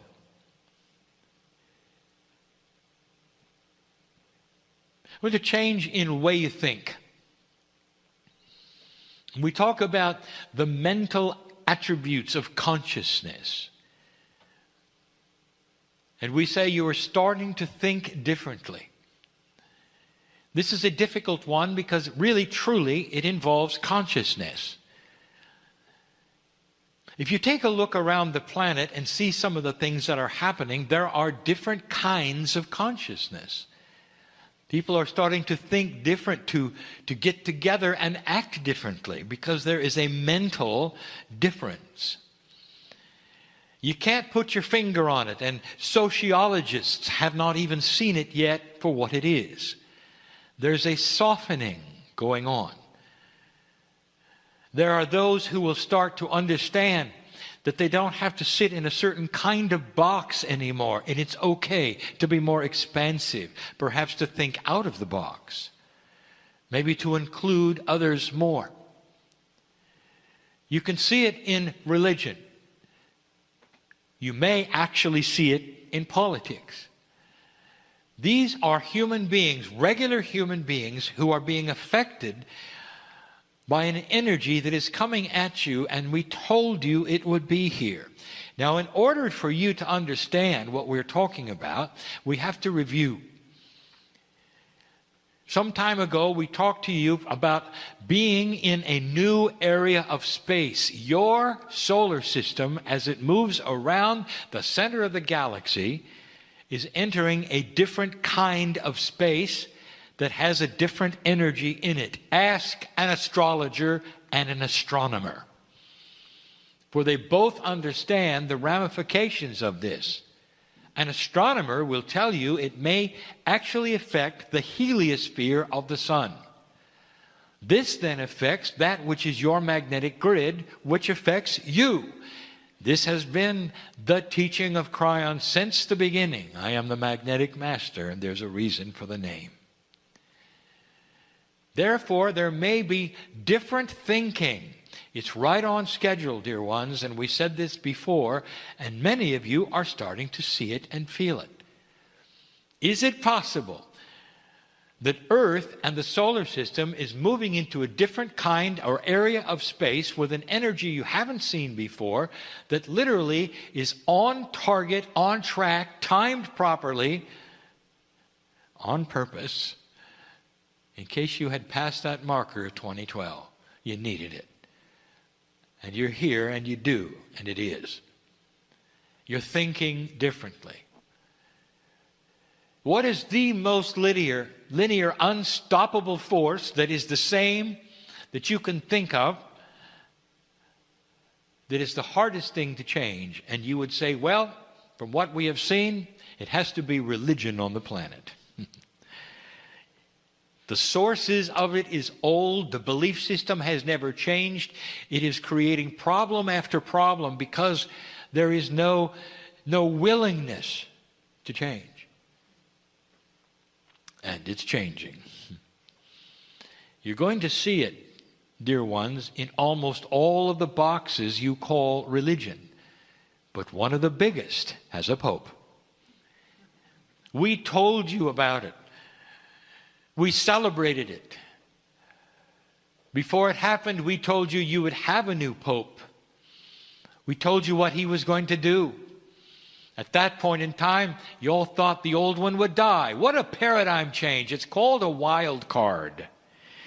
A wild card is defined as something that happens that nobody expected, that is not in the paradigm that it should be. Imagine having 2 living popes. Even the Vatican is confused. Against all odds, one of them resigned. He didn't resign to die, dear ones. Did you notice? He's still around. And the new one took over. And against all odds, he was from South America. And against all odds, he has started talking differently than any pope has ever talked. Because he knows, in order to save his church, he's going to have them think differently. There has to be consciousness shift within His church to remain a church. It is actually more threatened than you know.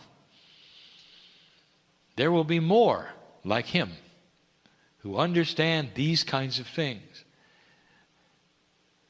It's the way of what we would call the mental attitude of humanity all over.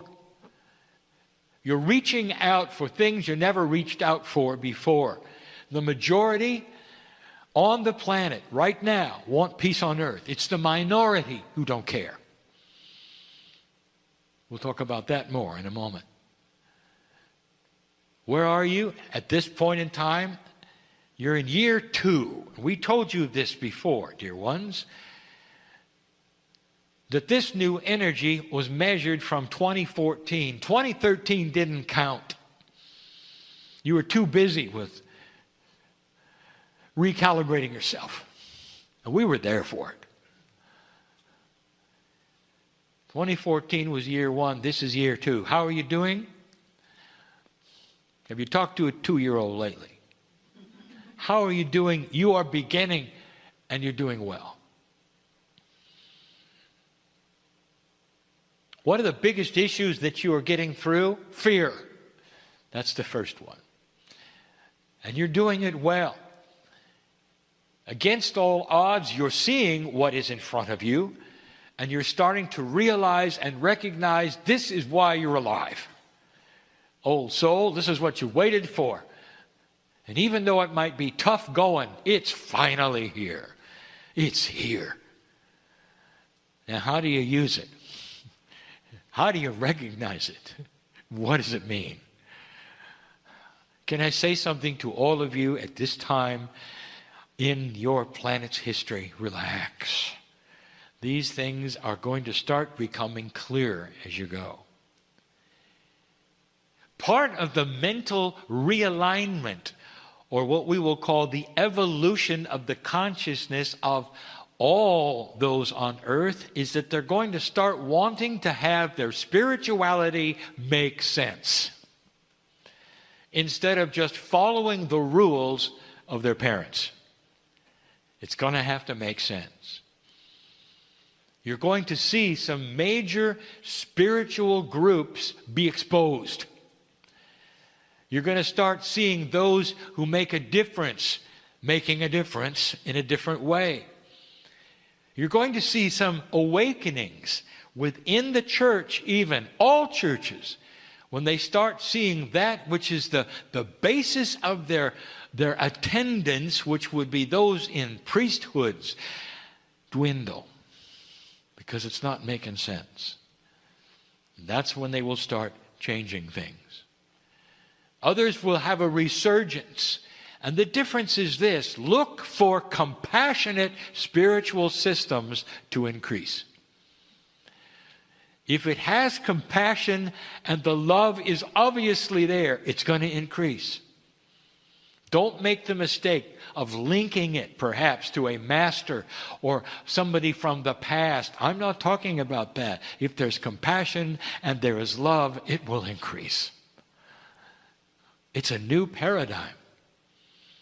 Those who have no compassion and there is no love and it's obvious that it's something else will dwindle. It's simple. Watch for it. You're going to see it. That's a mental shift. Physically, how are you doing? Dear ones, the physical body of the human being is going to have a resurgence in awareness. Now, let me speak in terms that are better. Human beings are going to start caring more about what they eat, what goes into their bodies, and a realization that what you have called alternate medicine doesn't have to be alternate. It can simply be another one that works. So start watching this, because it's closer to mainstream than you think, dear ones. The things that are happening and are being discovered right now, we have discussed before. You're starting to move into a new paradigm of healing that's going to involve more kinds of energy than chemistry. And so look to this. You'll see not energy work as you call it in the New Age, but energy cures. That is cures and health remedies that involve that which is physics as much as that which is chemistry. Sometimes it will be together. It's coming. In some ways, it's already here. It's new. So physically, for you, both for the human race and for the light worker, you're going to start responding differently to these cures. Now there is more. For old souls, you're going to have more of an awareness of how to stay on this planet longer. Did you hear that? Now, this may seem unfair to many. Why is it that a group of people would have a better awareness than others? And I say to you again, it is no different from those in school who have been there for 9 years instead of 2. They know better. They know more. They're able to navigate within the system better because they've been there longer. That is why, dear one, you will start awakening to things that others will not. Years and years ago, as many as 15, I gave you a channel that said there would come a time when consciousness would determine how a person heals instead of the strength of their chemistry. And you're here. And that is what we want to tell you that is different. Today, my partner started to talk to you about some of the new things that he is seeing that are being embraced. In this process, so many of them have to do with consciousness, the physics of consciousness, even that which is energy on the planet, as opposed to new chemical inventions. It is the way of it. You're going to see more of it. But the old soul is going to become more aware of it and faster. Be alert for it, dear ones, for it's almost like something that sits in front of you that you will see and others will not. Let synchronicity bring you things that'll keep you alive longer. The physical body of the human being is starting to evolve through DNA. And in this process, it is the old soul who will have the benefit first. You've been around longer, you've experienced more, your Akashic record is stronger, and it just yells that this is what you've been waiting for. You're right on schedule. There's much to come in this. The third one is spirituality. And now we do not speak of the spirituality you have in this room or even those who are listening. We're speaking of the earth in general. We told you there'd come a day, dear ones, where this would happen, and it is. Do you realize what's going on? You are actually battling duality. For the first time in history, this planet has a war of dark and light. Not of country against country. Do you see it? We told you it was coming. We said that there will be organization of darkness. The ones who are invested in keeping things the same, under the guise of a spiritual system, will create darkness, and it will frighten you, and it is.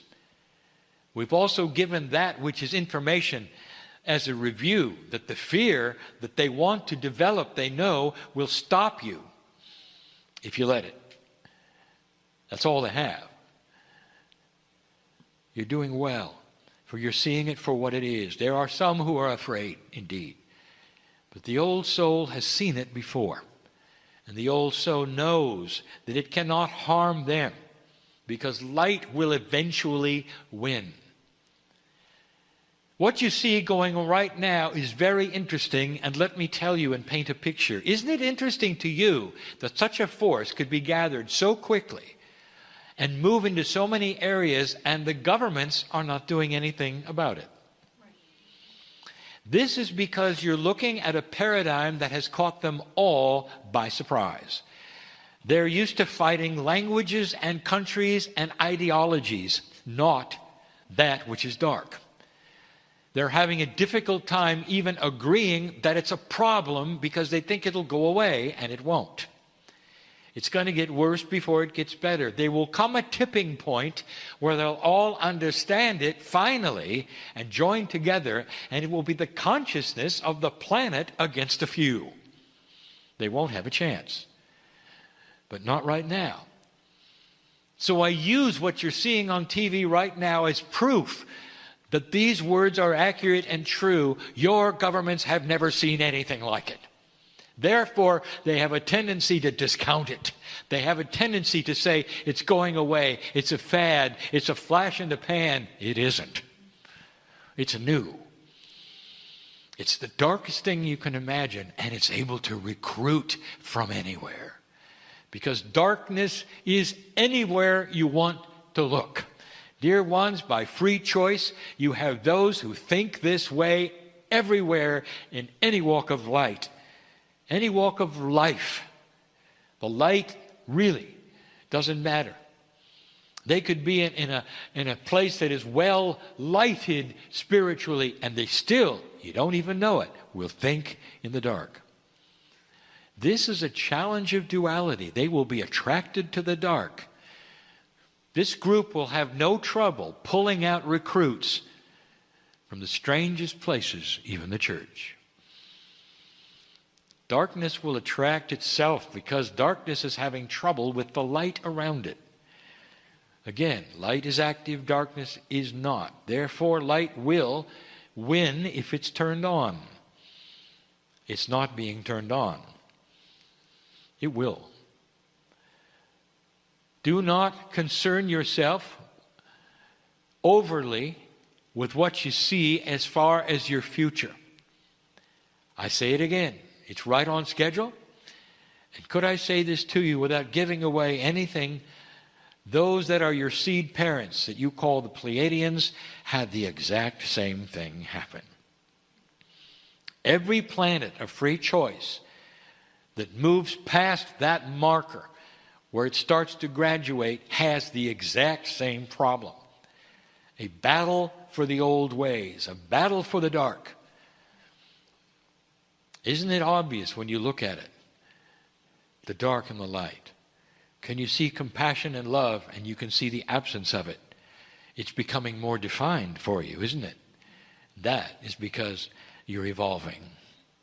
There was a time when people could not see that, and now you see it very clearly. Finally, there is this. There is a wild card coming.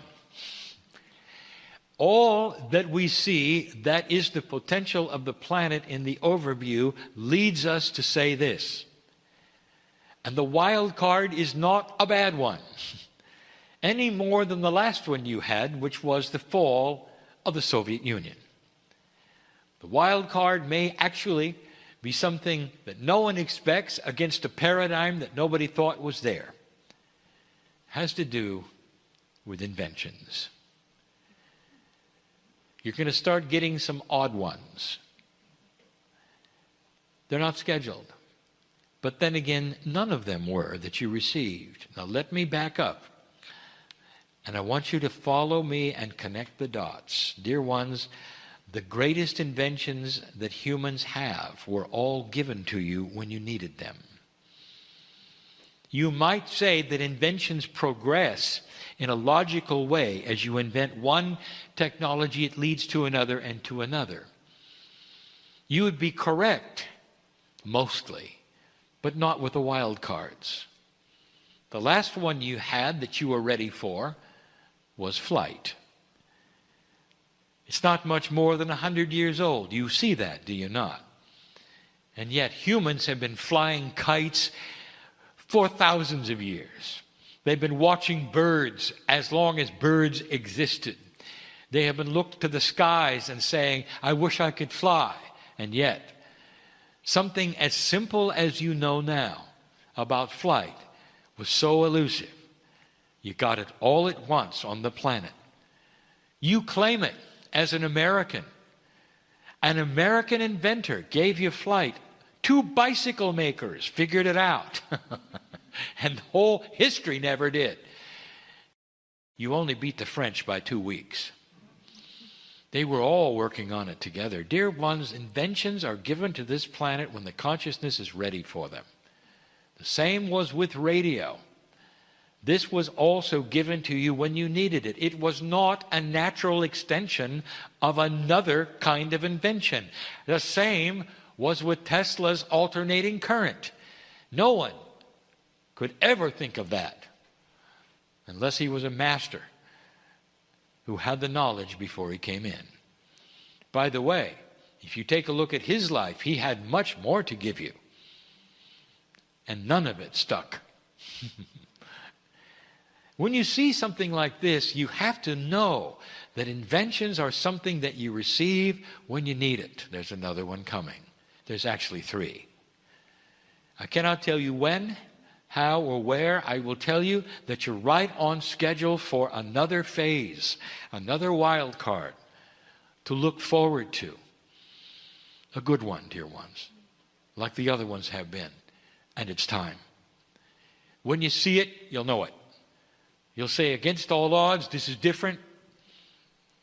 What a deal. Dear ones, we're happy to give you all of this information in this day. That's where you are.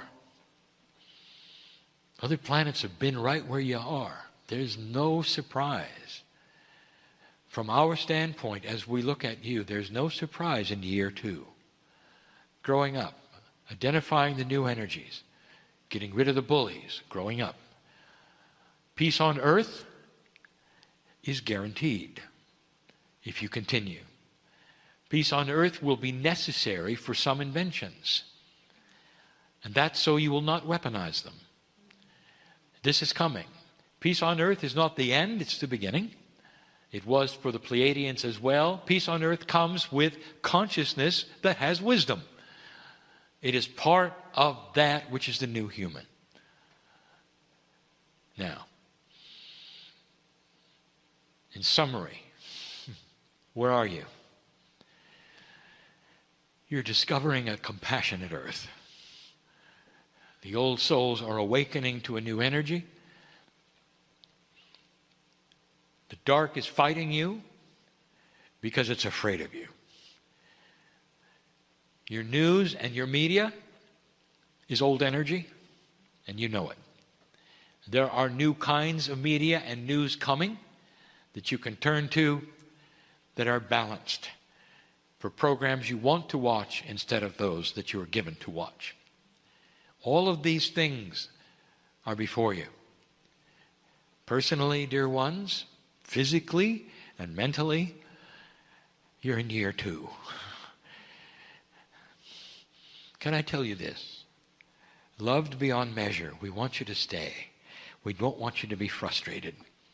But when you're recalibrating, for some of you listening to this, when you're recalibrating, all of those things don't mean anything. It is so tough for you. Hang in there. And know that there is part of you that knows all about what you're going through. That holds your hand and says, hang on. There is love. There is compassion. There is purpose. You'll get through it. Good news. And so it is.